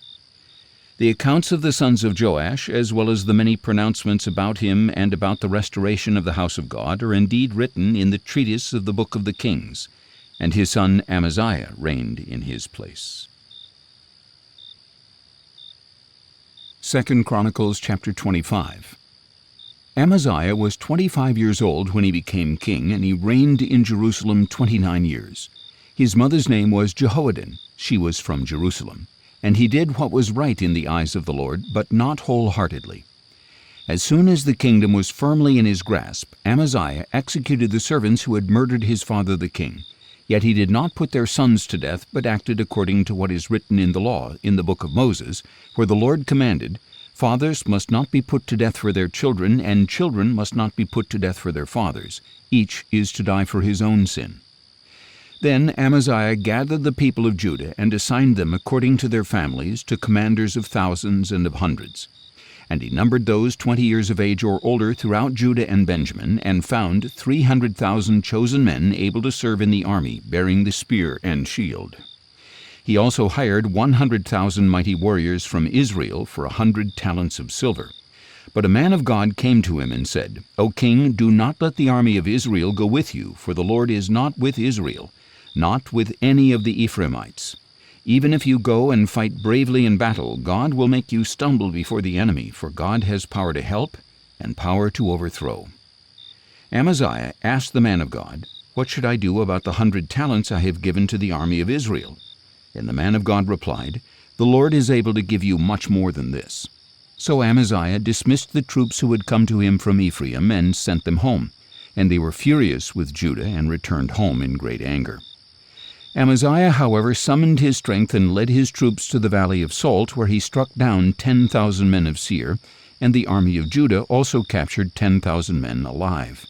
They took them to the top of a cliff and threw them down so that all were dashed to pieces. Meanwhile, the troops that Amaziah had dismissed from battle raided the cities of Judah from Samaria to Beth-horon. They struck down 3,000 people and carried off a great deal of plunder. When Amaziah returned from the slaughter of the Edomites, he brought back the gods of the Seirites, set them up as his own gods, bowed before them, and burned sacrifices to them. Therefore the anger of the Lord burned against Amaziah, and he sent him a prophet who said, Why have you sought this people's gods, which could not deliver them from your hand? While he was still speaking, the king asked, Have we made you the counselor to the king? Stop! Why be struck down? So the prophet stopped, but he said, I know that God has determined to destroy you because you have done this and have not heeded my advice. Then Amaziah king of Judah took counsel and sent word to the king of Israel, Jehoash, son of Jehoahaz, the son of Jehu. Come, let us meet face to face, he said. But Jehoash king of Israel replied to Amaziah king of Judah, A thistle in Lebanon sent a message to a cedar in Lebanon, saying, Give your daughter to my son in marriage. Then a wild beast in Lebanon came along and trampled the thistle. You have said, Look, I have defeated Edom, and your heart has become proud and boastful. Now stay at home. Why should you stir up trouble so that you fall, you and Judah with you? But Amaziah would not listen, for this had come from God in order to deliver them into the hand of Jehoash, because they had sought the gods of Edom. So Jehoash king of Israel advanced, and he and Amaziah king of Judah faced each other at Bethshemesh in Judah. And Judah was routed before Israel, and every man fled to his own home. There at Bethshemesh, Jehoash king of Israel captured Amaziah king of Judah, the son of Joash, the son of Jehoahaz. Then Jehoash brought him to Jerusalem and broke down the wall of Jerusalem from the Ephraim gate to the corner gate, a section of 400 cubits. He took all the gold and silver and all the articles found in the house of God with Obed-Edom and in the treasuries of the royal palace, as well as some hostages. Then he returned to Samaria.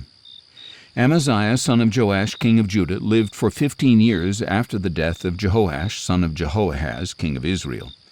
As for the rest of the acts of Amaziah from beginning to end, are they not written in the book of the kings of Judah and Israel?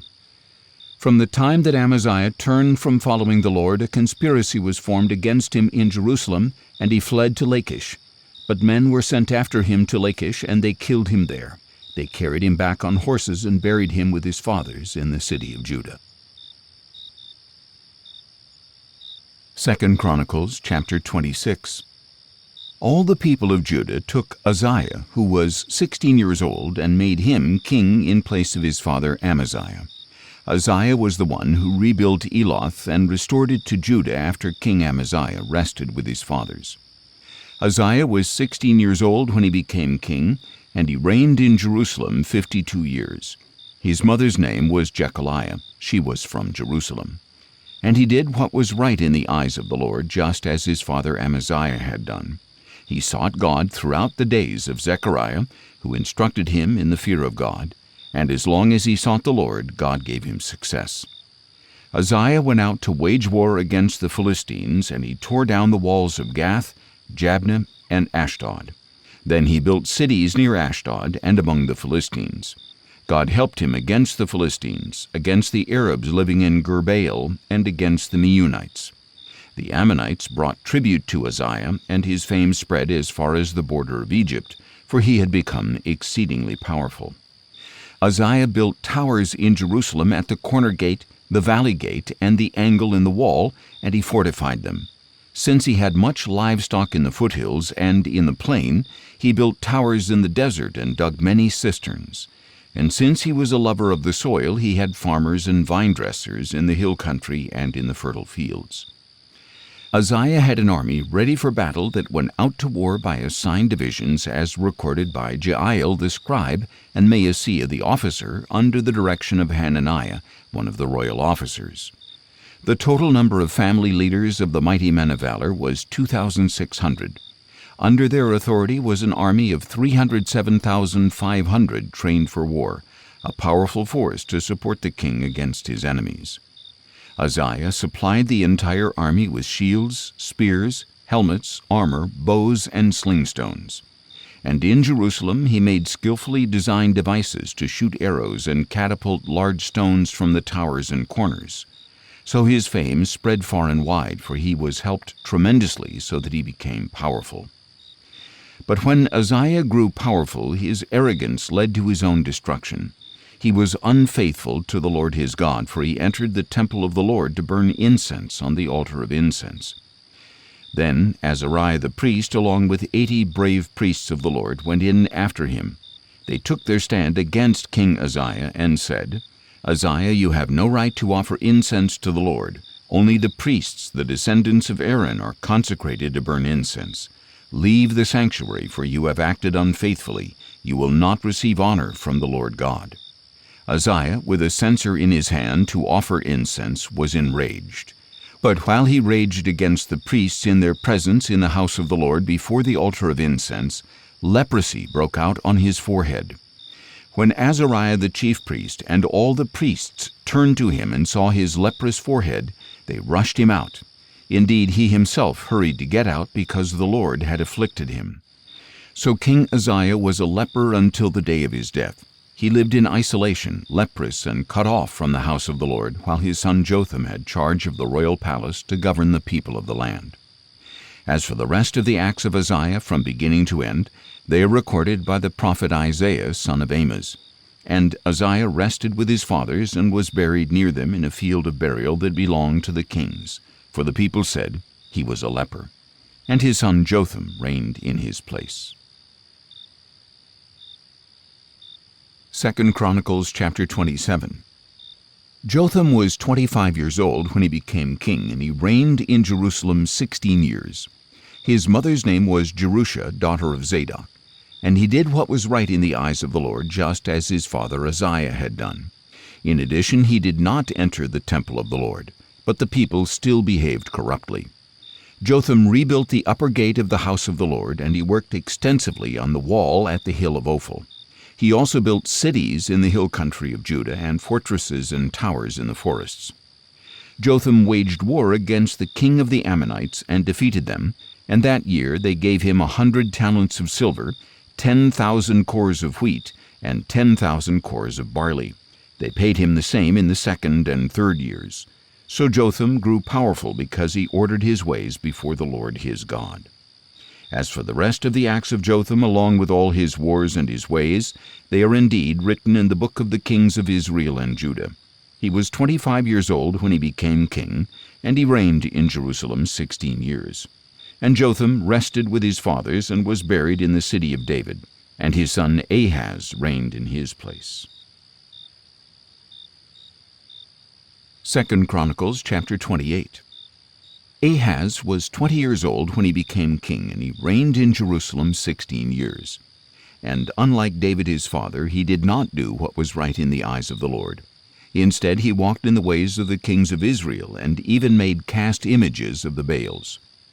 Moreover, Ahaz burned incense in the valley of Hinnom and sacrificed his sons in the fire, according to the abominations of the nations that the Lord had driven out before the Israelites. And he sacrificed and burned incense on the high places, on the hills, and under every green tree. So the Lord his God delivered Ahaz into the hand of the king of Aram, who attacked him and took many captives to Damascus. Ahaz was also delivered into the hand of the king of Israel, who struck him with great force. For in one day Pekah, son of Remaliah, killed 120,000 valiant men in Judah. This happened because they had forsaken the Lord, the God of their fathers. Zichri, a mighty man of Ephraim, killed Maaseiah, the son of the king, Azrikam, the governor of the palace, and Elkanah, the second of the king. Then the Israelites took 200,000 captives from their kinsmen, women, sons, and daughters. They also carried off a great deal of plunder and brought it to Samaria. But a prophet of the Lord named Oded was there, and he went out to meet the army that returned to Samaria. Look, he said to them, because of his wrath against Judah, the Lord, the God of your fathers, has delivered them into your hand. But you have slaughtered them in a rage that reaches up to heaven, and now you intend to reduce to slavery the men and women of Judah and Jerusalem. But are you not also guilty before the Lord your God? Now therefore, listen to me and return the captives you took from your kinsmen, for the fierce anger of the Lord is upon you. Then some of the leaders of the Ephraimites, Azariah son of Jehohanan, Berechiah son of Meshillemoth, Jehizkiah son of Shallum, and Amasa son of Hadlai, stood in opposition to those arriving from the war. You must not bring the captives here, they said, for you are proposing to bring guilt upon us from the Lord and to add to our sins and our guilt, for our guilt is great and fierce anger is upon Israel. So the armed men left the captives and the plunder before the leaders and all the assembly. Then the men who were designated by name arose, took charge of the captives, and provided from the plunder clothing for the naked. They clothed them, gave them sandals and food and drink, anointed their wounds, and put all the feeble on donkeys. So they brought them to Jericho, the city of palms, to their brothers. Then they returned to Samaria. At that time King Ahaz sent for help from the king of Assyria. The Edomites had again come and attacked Judah and carried away captives. The Philistines had also raided the cities of the foothills and the Negev of Judah, capturing and occupying Bethshemesh, Aijalon, and Gederoth, as well as Soko, Timnah, and Gimzo, with their villages. For the Lord humbled Judah because Ahaz, king of Israel, had thrown off restraint in Judah and had been most unfaithful to the Lord. Then Tiglath-Pileser, king of Assyria, came to Ahaz, but afflicted him rather than strengthening him. Although Ahaz had taken a portion from the house of the Lord, from the royal palace and from the princes, and had presented it to the king of Assyria, it did not help him. In the time of his distress, King Ahaz became even more unfaithful to the Lord. Since Damascus had defeated him, he sacrificed to their gods and said, because the gods of the kings of Aram have helped them, I will sacrifice to them that they may help me. But these gods were the downfall of Ahaz and of all Israel. Then Ahaz gathered up the articles of the house of God, cut them into pieces, shut the doors of the house of the Lord, and set up altars of his own on every street corner in Jerusalem. In every city of Judah he built high places to offer incense to other gods, and so he provoked the Lord, the God of his fathers. As for the rest of the acts of Ahaz and all his ways, from beginning to end, they are indeed written in the book of the kings of Judah and Israel. And Ahaz rested with his fathers and was buried in the city of Jerusalem. But he was not placed in the tombs of the kings of Israel. And his son Hezekiah reigned in his place. 2 Chronicles chapter 29. Hezekiah was 25 years old when he became king, and he reigned in Jerusalem 29 years. His mother's name was Abijah, the daughter of Zechariah, and he did what was right in the eyes of the Lord, just as his father David had done. In the first month of the first year of his reign, Hezekiah opened and repaired the doors of the house of the Lord. Then he brought in the priests and Levites and gathered them in the square on the east side. Listen to me, O Levites, he said. Consecrate yourselves now, and consecrate the house of the Lord, the God of your fathers. Remove from the holy place every impurity. For our fathers were unfaithful and did evil in the sight of the Lord our God. They abandoned him, turned their faces away from the dwelling place of the Lord, and turned their backs on him. They also shut the doors of the portico and extinguished the lamps. They did not burn incense or present burnt offerings in the holy place of the God of Israel. Therefore the wrath of the Lord has fallen upon Judah and Jerusalem, and he has made them an object of terror, horror, and mockery, as you can see with your own eyes. For behold, this is why our fathers have fallen by the sword, and our sons and daughters and wives are in captivity. Now it is in my heart to make a covenant with the Lord, the God of Israel, so that his fierce anger will turn away from us. Now, my sons, do not be negligent, for the Lord has chosen you to stand before him, to serve him, to minister before him, and to burn incense." Then the Levites set to work. Mahath son of Amasai and Joel son of Azariah from the Kohathites, Kish son of Abdi and Azariah son of Jehalalel from the Merarites, Joah son of Zimmah and Eden son of Joah from the Gershonites, Shimri and Jeuel from the Elizaphanites, Zechariah and Mattaniah from the Asaphites, Jehiel and Shimei from the Hemanites, and Shemaiah and Uzziel from the Jeduthunites. When they had assembled their brothers and consecrated themselves, they went in to cleanse the house of the Lord, according to the command of the king by the words of the Lord. So the priests went inside the house of the Lord to cleanse it, and they brought out to the courtyard all the unclean things that they found in the temple of the Lord. Then the Levites took these things and carried them out to the Kidron valley. They began the consecration on the 1st day of the 1st month, and on the 8th day of the month they reached the portico of the Lord. For 8 more days they consecrated the house of the Lord itself, finishing on the 16th day of the 1st month. Then they went in to King Hezekiah and reported, "We have cleansed the entire house of the Lord, the altar of burnt offering with all its utensils, and the table of the showbread with all its utensils. Moreover, we have prepared and consecrated all the articles that King Ahaz in his unfaithfulness cast aside during his reign. They are now in front of the altar of the Lord." Early the next morning King Hezekiah gathered the city officials and went up to the house of the Lord. They brought 7 bulls, 7 rams, 7 lambs, and 7 male goats as a sin offering for the kingdom, for the sanctuary, and for Judah. And the king commanded the priests, the descendants of Aaron, to offer them on the altar of the Lord. So they slaughtered the bulls, and the priests took the blood and sprinkled it on the altar. They slaughtered the rams and sprinkled the blood on the altar, and they slaughtered the lambs and sprinkled the blood on the altar. Then they brought the goats for the sin offering before the king and the assembly, who laid their hands on them. And the priests slaughtered the goats and put their blood on the altar for a sin offering, to make atonement for all Israel, because the king had ordered the burnt offering and the sin offering for all Israel. Hezekiah stationed the Levites in the house of the Lord with cymbals, harps, and lyres, according to the command of David, of Gad the king's seer, and of Nathan the prophet, for the command had come from the Lord through his prophets. The Levites stood with the instruments of David, and the priests with the trumpets. And Hezekiah ordered that the burnt offering be sacrificed on the altar. When the burnt offering began, the song of the Lord and the trumpets began as well, accompanied by the instruments of David king of Israel. The whole assembly was worshiping, the singers were singing, and the trumpeters were playing. All this continued until the burnt offering was completed. When the offerings were completed, the king and all those present with him bowed down and worshipped. Then King Hezekiah and his officials ordered the Levites to sing praises to the Lord in the words of David and of Asaph the seer. So they sang praises with gladness and bowed their heads and worshipped. Then Hezekiah said, "Now that you have consecrated yourselves to the Lord, come near and bring sacrifices and thank offerings to the house of the Lord." So the assembly brought sacrifices and thank offerings, and all whose hearts were willing brought burnt offerings. The number of burnt offerings the assembly brought was 70 bulls, 100 rams, and 200 lambs. All these were for a burnt offering to the Lord.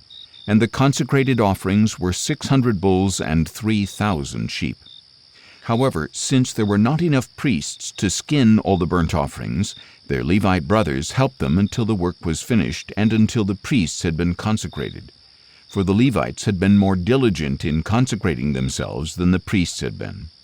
Furthermore, the burnt offerings were abundant, along with the fat of the peace offerings and the drink offerings for the burnt offerings. So the service of the house of the Lord was established. Then Hezekiah and all the people rejoiced at what God had prepared for the people, because everything had been accomplished so quickly. 2 Chronicles chapter 30. Then Hezekiah sent word throughout all Israel and Judah, and he also wrote letters to Ephraim and Manasseh, inviting them to come to the house of the Lord in Jerusalem to keep the Passover of the Lord, the God of Israel. For the king and his officials and the whole assembly in Jerusalem had decided to keep the Passover in the 2nd month, since they had been unable to observe it at the regular time, because not enough priests had consecrated themselves and the people had not been gathered in Jerusalem. This proposal pleased the king and the whole assembly. So they established a decree to circulate a proclamation throughout Israel from Beersheba to Dan that the people should come to keep the Passover of the Lord, the God of Israel, in Jerusalem, for they had not observed it as a nation as prescribed. So the couriers went throughout Israel and Judah with letters from the king and his officials, which read, "Children of Israel, return to the Lord, the God of Abraham, Isaac, and Israel, so that he may return to those of you who remain, who have escaped the grasp of the kings of Assyria. Do not be like your fathers and brothers who were unfaithful to the Lord, the God of their fathers, so that he made them an object of horror, as you can see. Now do not stiffen your necks as your fathers did. Submit to the Lord and come to his sanctuary, which he has consecrated forever. Serve the Lord your God so that his fierce anger will turn away from you. For if you return to the Lord, your brothers and sons will receive mercy in the presence of their captors and will return to this land. For the Lord your God is gracious and merciful. He will not turn his face away from you if you return to him." And the couriers traveled from city to city through the land of Ephraim and Manasseh as far as Zebulun. But the people scorned and mocked them. Nevertheless, some from Asher, Manasseh, and Zebulun humbled themselves and came to Jerusalem. Moreover, the power of God was on the people in Judah to give them one heart to obey the command of the king and his officials according to the word of the Lord. In the 2nd month, a very great assembly gathered in Jerusalem to celebrate the Feast of Unleavened Bread. They proceeded to remove the altars in Jerusalem and to take away the incense altars and throw them into the Kidron Valley. And on the 14th day of the 2nd month, they slaughtered the Passover lamb. The priests and Levites were ashamed, and they consecrated themselves and brought burnt offerings to the house of the Lord. They stood at their prescribed posts according to the law of Moses, the man of God. The priests sprinkled the blood which they received from the hand of the Levites.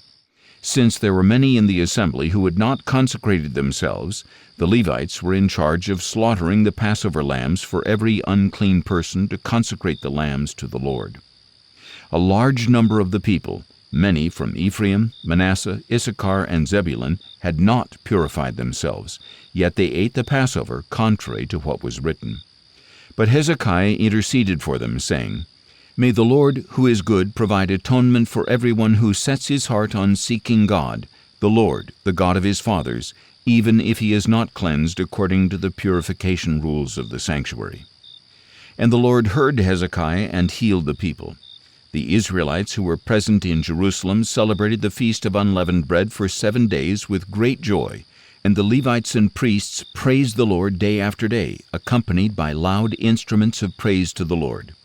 And Hezekiah encouraged all the Levites who performed skillfully before the Lord. For 7 days they ate their assigned portion, sacrificing fellowship offerings and giving thanks to the Lord, the God of their fathers. The whole assembly agreed to observe 7 more days, so they observed 7 days with joy. For Hezekiah king of Judah contributed 1,000 bulls and 7,000 sheep for the assembly, and the officials contributed 1,000 bulls and 10,000 sheep for the assembly, and a great number of priests consecrated themselves. Then the whole assembly of Judah rejoiced along with the priests and Levites and the whole assembly that had come from Israel, including the foreigners who had come from Israel and those who lived in Judah. So there was great rejoicing in Jerusalem, for nothing like this had happened there since the days of Solomon son of David, king of Israel. Then the priests and the Levites stood to bless the people, and God heard their voice, and their prayer came into his holy dwelling place in heaven. 2 Chronicles chapter 31. When all this had ended, the Israelites in attendance went out to the cities of Judah and broke up the sacred pillars, chopped down the Asherah poles, and tore down the high places and altars throughout Judah and Benjamin, as well as in Ephraim and Manasseh, until they had utterly destroyed them all. Then all the Israelites returned to their cities, each to his own property. Hezekiah re-established the divisions of the priests and Levites, each of them according to their duties as priests or Levites, for the burnt offerings and peace offerings, for ministry, for giving thanks, and for singing praises at the gates of the Lord's dwelling. The king contributed from his own possessions for the regular morning and evening burnt offerings, and for the burnt offerings on the Sabbaths, new moons, and appointed feasts, as written in the law of the Lord. Moreover, he commanded the people living in Jerusalem to make a contribution for the priests and Levites so that they could devote themselves to the law of the Lord. As soon as the order went out, the Israelites generously provided the firstfruits of the grain, new wine, oil, and honey, and of all the produce of the field, and they brought in abundance, a tithe of everything. And the Israelites and Judahites who lived in the cities of Judah also brought a tithe of their herds and flocks, and a tithe of the holy things consecrated to the Lord their God, and they laid them in large heaps. In the 3rd month they began building up the heaps, and they finished in the 7th month. When Hezekiah and his officials came and viewed the heaps, they blessed the Lord and his people Israel. Then Hezekiah questioned the priests and Levites about the heaps, and Azariah, the chief priest of the household of Zadok, answered him, "Since the people began to bring their contributions into the house of the Lord, we have had enough to eat, and there is plenty left over, because the Lord has blessed his people. This great abundance is what is left over." Then Hezekiah commanded them to prepare storerooms in the house of the Lord, and they did so. And they faithfully brought in the contributions, tithes, and dedicated gifts. Conaniah the Levite was the officer in charge of them, and his brother Shimei was second. Jehiel, Azaziah, Nahath, Asahel, Jeremoth, Jozabad, Eliel, Ismachiah, Mahath, and Benaiah were overseers under the authority of Conaniah and his brother Shimei by appointment of King Hezekiah and of Azariah, the chief official of the house of God. Kori, son of Imnah the Levite, the keeper of the east gate, was in charge of the freewill offerings given to God, distributing the contributions to the Lord and the consecrated gifts. Under his authority, Eden, Miniamin, Jeshua, Shemaiah, Amariah, and Shechaniah faithfully distributed portions to their fellow priests in their cities, according to their divisions, old and young alike. In addition, they distributed portions to the males registered by genealogy who were 3 years of age or older, to all who would enter the house of the Lord for their daily duties for service in the responsibilities of their divisions, and to the priests enrolled according to their families in the genealogy, as well as to the Levites 20 years of age or older according to their duties and divisions. The genealogy included all the little ones, wives, sons, and daughters in the whole assembly, for they had faithfully consecrated themselves as holy. As for the priests, the descendants of Aaron, who lived on the farmlands around each of their cities or in any other city, men were designated by name to distribute a portion to every male among the priests and to every Levite listed by the genealogies. So this is what Hezekiah did throughout Judah. He did what was good and upright and true before the Lord his God. He was diligent in every work that he began in the service of the house of God, and in the law and the commandments, in order to seek his God. And so he prospered. 2 Chronicles chapter 32. After all these acts of faithfulness, Sennacherib king of Assyria came and invaded Judah. He laid siege to the fortified cities, intending to conquer them for himself. When Hezekiah saw that Sennacherib had come to make war against Jerusalem, he consulted with his leaders and commanders about stopping up the waters of the springs outside the city, and they helped him carry it out. Many people assembled and stopped up all the springs and the stream that flowed through the land. "Why should the kings of Assyria come and find plenty of water?" they said. Then Hezekiah worked resolutely to rebuild all the broken sections of the wall and to raise up towers on it. He also built an outer wall and reinforced the supporting terraces of the city of David, and he produced an abundance of weapons and shields. Hezekiah appointed military commanders over the people and gathered the people in the square of the city gate. Then he encouraged them, saying, "Be strong and courageous. Do not be afraid or discouraged before the king of Assyria and the vast army with him, for there is a greater one with us than with him. With him is only the arm of flesh, but with us is the Lord our God to help us and to fight our battles." So the people were strengthened by the words of Hezekiah king of Judah. Later, as Sennacherib king of Assyria and all his forces besieged Lachish, he sent his servants to Jerusalem with a message for King Hezekiah of Judah and all the people of Judah who were in Jerusalem. This is what Sennacherib king of Assyria says: "What is the basis of your confidence that you remain in Jerusalem under siege? Is not Hezekiah misleading you to give you over to death by famine and thirst when he says, 'The Lord our God will deliver us from the hand of the king of Assyria'? Did not Hezekiah himself remove his high places and his altars and say to Judah and Jerusalem, 'You must worship before one altar, and on it you shall burn sacrifices'? Do you not know what I and my fathers have done to all the peoples of the lands? Have the gods of these nations ever been able to deliver their land from my hand? Who among all the gods of these nations that my fathers devoted to destruction has been able to deliver his people from my hand? How then can your God deliver you from my hand? So now, do not let Hezekiah deceive you, and do not let him mislead you like this. Do not believe him, for no god of any nation or kingdom has been able to deliver his people from my hand or from the hand of my fathers. How much less will your God deliver you from my hand?" And the servants of Sennacherib spoke further against the Lord God and against his servant Hezekiah. He also wrote letters mocking the Lord, the God of Israel, and saying against him, "Just as the gods of the nations did not deliver their people from my hand, so the God of Hezekiah will not deliver his people from my hand." Then the Assyrians called out loudly in Hebrew to the people of Jerusalem who were on the wall to frighten and terrify them in order to capture the city. They spoke against the God of Jerusalem as they had spoken against the gods of the peoples of the earth, the work of human hands. In response, King Hezekiah and the prophet Isaiah, son of Amoz, cried out to heaven in prayer, and the Lord sent an angel who annihilated every mighty man of valor and every leader and commander in the camp of the king of Assyria. So he withdrew to his own land in disgrace. And when he entered the temple of his God, some of his own sons struck him down with a sword. So the Lord saved Hezekiah and the people of Jerusalem from the hands of King Sennacherib of Assyria and all the others, and he gave them rest on every side. Many brought offerings to Jerusalem for the Lord and valuable gifts for Hezekiah king of Judah, and from then on he was exalted in the eyes of all nations. In those days Hezekiah became mortally ill, so he prayed to the Lord, who spoke to him and gave him a sign. But because his heart was proud, Hezekiah did not repay the favor shown to him. Therefore wrath came upon him and upon Judah and Jerusalem.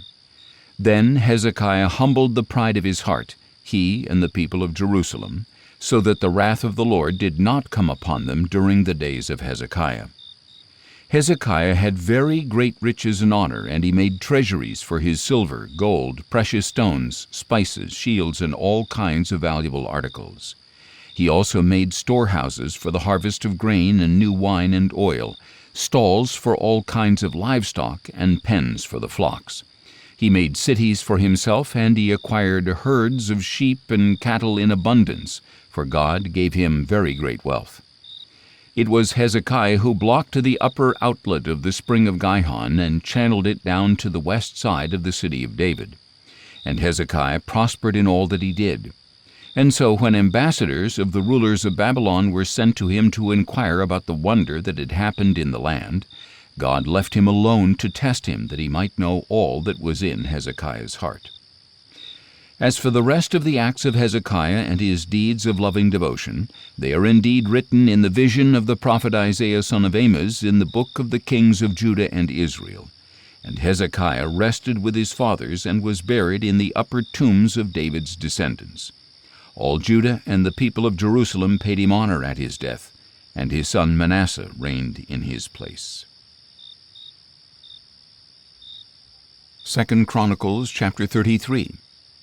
Manasseh was 12 years old when he became king, and he reigned in Jerusalem 55 years. And he did evil in the sight of the Lord by following the abominations of the nations that the Lord had driven out before the Israelites. For he rebuilt the high places that his father Hezekiah had torn down, and he raised up altars for the Baals and made Asherah poles. and he worshipped and served all the host of heaven. Manasseh also built altars in the house of the Lord, of which the Lord had said, My name will remain in Jerusalem forever. In both courtyards of the house of the Lord he built altars to all the host of heaven. He sacrificed his sons in the fire in the valley of Hinnom. He practiced sorcery, divination, and witchcraft, and consulted mediums and spiritists. He did great evil in the sight of the Lord, provoking him to anger. Manasseh even took the carved image he had made and set it up in the house of God, of which God had said to David and his son Solomon, In this temple and in Jerusalem, which I have chosen out of all the tribes of Israel, I will establish my name forever. I will never again cause the feet of the Israelites to leave the land that I assigned to your fathers, if only they are careful to do all that I have commanded them through Moses, all the laws, statutes, and judgments. So Manasseh led the people of Judah and Jerusalem astray, so that they did greater evil than the nations that the Lord had destroyed before the Israelites. And the Lord spoke to Manasseh and his people, but they did not listen. So the Lord brought against them the military commanders of the king of Assyria, who captured Manasseh, put a hook in his nose, bound him with bronze shackles, and took him to Babylon. And in his distress Manasseh sought the favor of the Lord his God, and earnestly humbled himself before the God of his fathers. And when he prayed to him, the Lord received his plea and heard his petition, so he brought him back to Jerusalem and to his kingdom. Then Manasseh knew that the Lord is God. After this, Manasseh rebuilt the outer wall of the city of David from west of Gihon in the valley to the entrance of the fish gate, and he brought it around the hill of Ophel and heightened it considerably. He also stationed military commanders in all the fortified cities of Judah. He removed the foreign gods and the idol from the house of the Lord, along with all the altars he had built on the Temple Mount and in Jerusalem, and he dumped them outside the city. Then he restored the altar of the Lord and sacrificed peace offerings and thank offerings on it, and he told Judah to serve the Lord, the God of Israel. Nevertheless, the people still sacrificed at the high places, but only to the Lord their God. As for the rest of the acts of Manasseh, along with his prayer to his God and the words of the seers who spoke to him in the name of the Lord, the God of Israel, they are indeed written in the Chronicles of the kings of Israel. His prayer and how God received his plea, as well as all his sin and unfaithfulness, and the sites where he built high places and set up Asherah poles and idols before he humbled himself, they are indeed written in the records of the seers. And Manasseh rested with his fathers and was buried at his palace, and his son Amon reigned in his place. Amon was 22 years old when he became king, and he reigned in Jerusalem 2 years. And he did evil in the sight of the Lord, as his father Manasseh had done.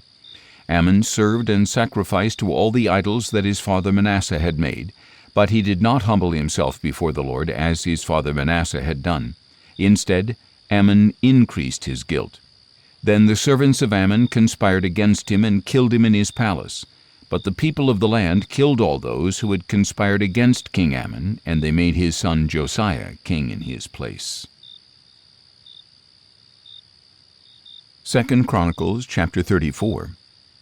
Josiah was 8 years old when he became king, and he reigned in Jerusalem 31 years. And he did what was right in the eyes of the Lord, and walked in the ways of his father David. He did not turn aside to the right or to the left.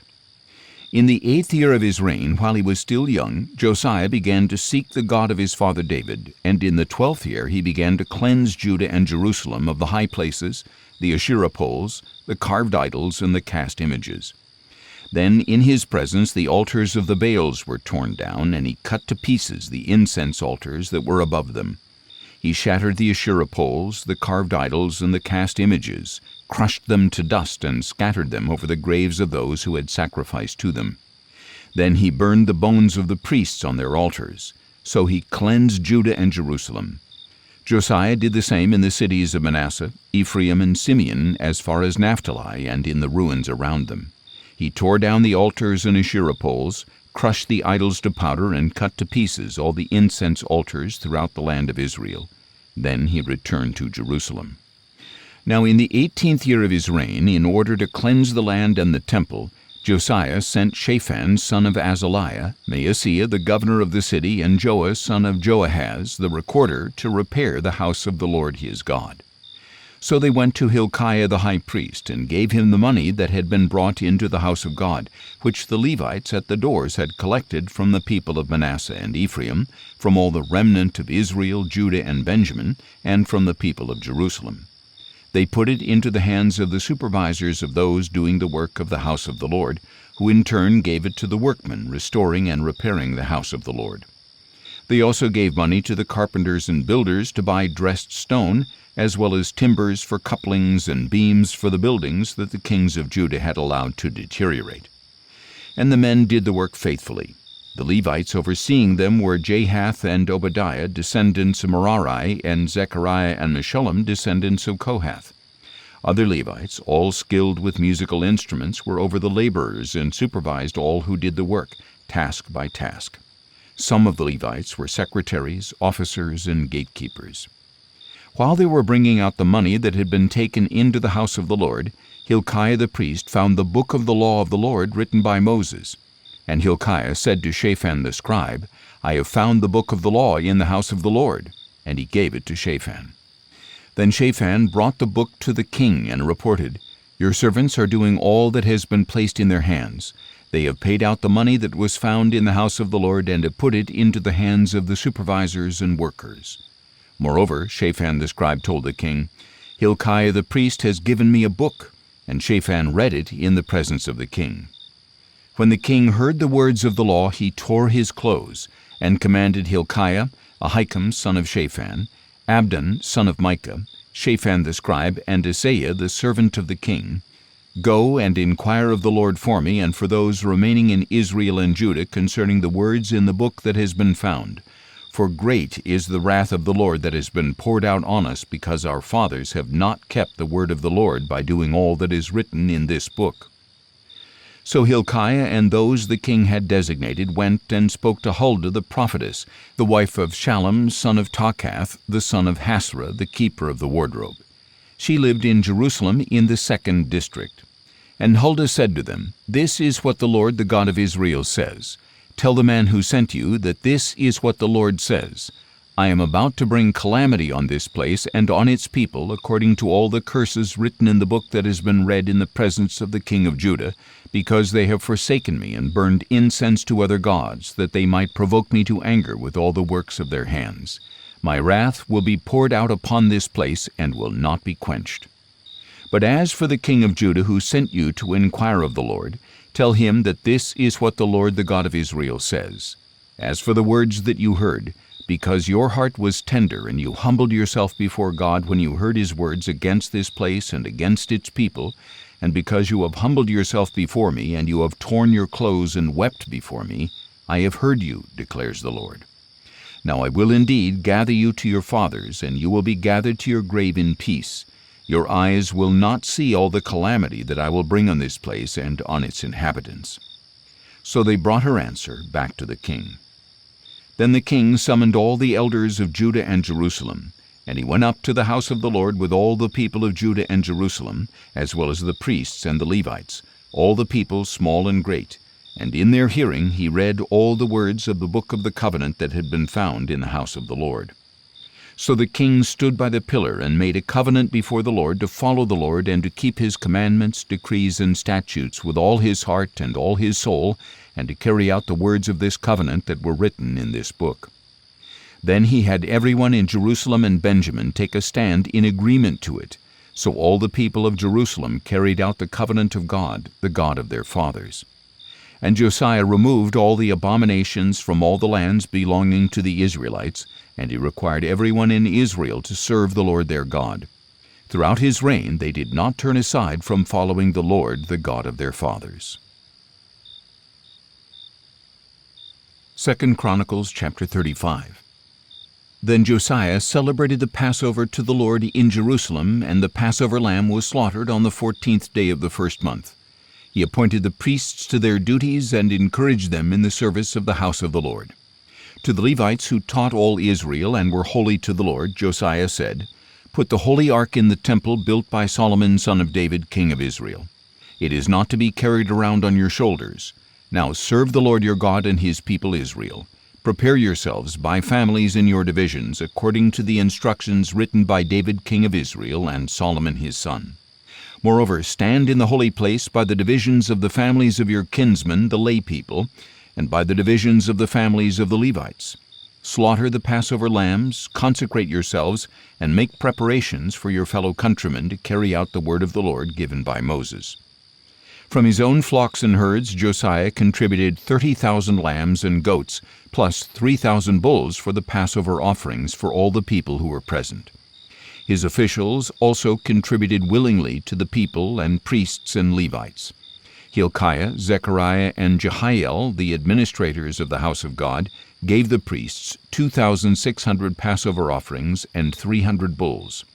Additionally, Conaniah and his brothers Shemaiah and Nethanel, as well as Hashabiah, Jeiel, and Jozabad, officers of the Levites, donated to the Levites 5,000 Passover offerings and 500 bulls. So the service was prepared. The priests stood in their places and the Levites in their divisions according to the king's command.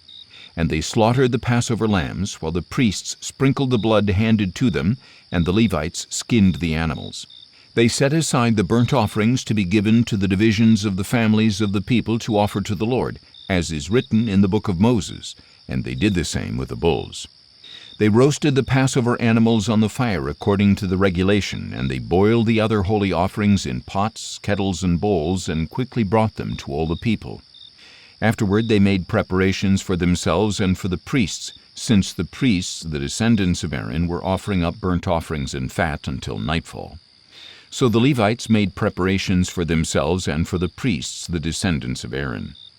The singers, the descendants of Asaph, were at their stations according to the command of David, Asaph, Heman, and Jeduthun, the king's seer. And the gatekeepers at each gate did not need to leave their position because their fellow Levites made preparations for them. So on that day the entire service of the Lord was carried out for celebrating the Passover and offering burnt offerings on the altar of the Lord, according to the command of King Josiah. The Israelites who were present also observed the Passover at that time, as well as the Feast of Unleavened Bread, for 7 days. No such Passover had been observed in Israel since the days of Samuel the prophet. None of the kings of Israel ever observed a Passover like the one that Josiah observed with the priests, the Levites, all Judah, the Israelites who were present, and the people of Jerusalem. In the 18th year of Josiah's reign, this Passover was observed. After all this, when Josiah had set the temple in order, Necho, king of Egypt, marched up to fight at Carchemish by the Euphrates, and Josiah went out to confront him. But Necho sent messengers to him, saying, "What is the issue between you and me, O king of Judah? I have not come against you today, but I am fighting another dynasty. God told me to hurry, so stop opposing God who is with me, or he will destroy you." Josiah, however, did not turn away from him. Instead, in order to engage him in battle, he disguised himself. He did not listen to Necho's words from the mouth of God, but went to fight him on the plain of Megiddo. There the archers shot King Josiah, who said to his servants, "Take me away, for I am badly wounded." So his servants took him out of his chariot, put him in his second chariot, and brought him to Jerusalem, where he died. And Josiah was buried in the tomb of his fathers, and all Judah and Jerusalem mourned for him. Then Jeremiah lamented over Josiah, and to this day all the choirs of men and women sing laments over Josiah. They established them as a statute for Israel, and indeed they are written in the book of laments. As for the rest of the acts of Josiah, along with his deeds of loving devotion according to what is written in the law of the Lord, his acts from beginning to end, they are indeed written in the book of the kings of Israel and Judah. 2 Chronicles chapter 36. Then the people of the land took Jehoahaz, son of Josiah, and made him king in Jerusalem in place of his father. Jehoahaz was 23 years old when he became king, and he reigned in Jerusalem 3 months. And the king of Egypt dethroned him in Jerusalem, and imposed on Judah a levy of 100 talents of silver and a talent of gold.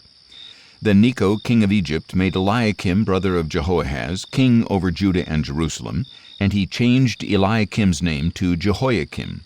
But Necho took Eliakim's brother Jehoahaz and carried him off to Egypt. Jehoiakim was 25 years old when he became king, and he reigned in Jerusalem 11 years. And he did evil in the sight of the Lord his God. Then Nebuchadnezzar, king of Babylon, came up against Jehoiakim and bound him with bronze shackles to take him to Babylon. Nebuchadnezzar also took to Babylon some of the articles from the house of the Lord, and he put them in his temple in Babylon. As for the rest of the acts of Jehoiakim, the abominations he committed and all that was found against him, they are indeed written in the book of the kings of Israel and Judah, and his son Jehoiakim reigned in his place. Jehoiakim was 18 years old when he became king, and he reigned in Jerusalem 3 months and 10 days. And he did evil in the sight of the Lord. In the spring King Nebuchadnezzar summoned Jehoiakim and brought him to Babylon, along with the articles of value from the house of the Lord. And he made Jehoiakim's relative Zedekiah king over Judah and Jerusalem. Zedekiah was 21 years old when he became king, and he reigned in Jerusalem 11 years. And he did evil in the sight of the Lord his God, and did not humble himself before Jeremiah the prophet, who spoke for the Lord. He also rebelled against King Nebuchadnezzar, who had made him swear by God. But Zedekiah stiffened his neck and hardened his heart against turning to the Lord, the God of Israel. Furthermore, all the leaders of the priests and the people multiplied their unfaithful deeds, following all the abominations of the nations, and they defiled the house of the Lord which he had consecrated in Jerusalem. Again and again the Lord, the God of their fathers, sent word to his people through his messengers, because he had compassion on them and on his dwelling place. But they mocked the messengers of God, despising his words and scoffing at his prophets, until the wrath of the Lord against his people was stirred up beyond remedy. So he brought up against them the king of the Chaldeans, who put their young men to the sword in the sanctuary, sparing neither young men nor young women, neither elderly nor infirm. God gave them all into the hand of Nebuchadnezzar, who carried off everything to Babylon, all the articles of the house of God, both large and small, and the treasures of the house of the Lord and of the king and his officials. Then the Chaldeans set fire to the house of God and broke down the wall of Jerusalem. They burned down all the palaces and destroyed every article of value. Those who escaped the sword were carried by Nebuchadnezzar into exile in Babylon, and they became servants to him and his sons until the kingdom of Persia came to power. So the land enjoyed its Sabbath rest all the days of the desolation, until 70 years were completed, in fulfillment of the word of the Lord through Jeremiah. In the first year of Cyrus king of Persia, to fulfill the word of the Lord spoken through Jeremiah, the Lord stirred the spirit of Cyrus king of Persia to send a proclamation throughout his kingdom, and to put it in writing as follows. This is what Cyrus king of Persia says.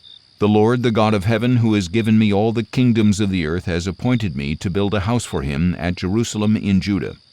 Whoever among you belongs to his people, may the Lord his God be with him, and may he go up.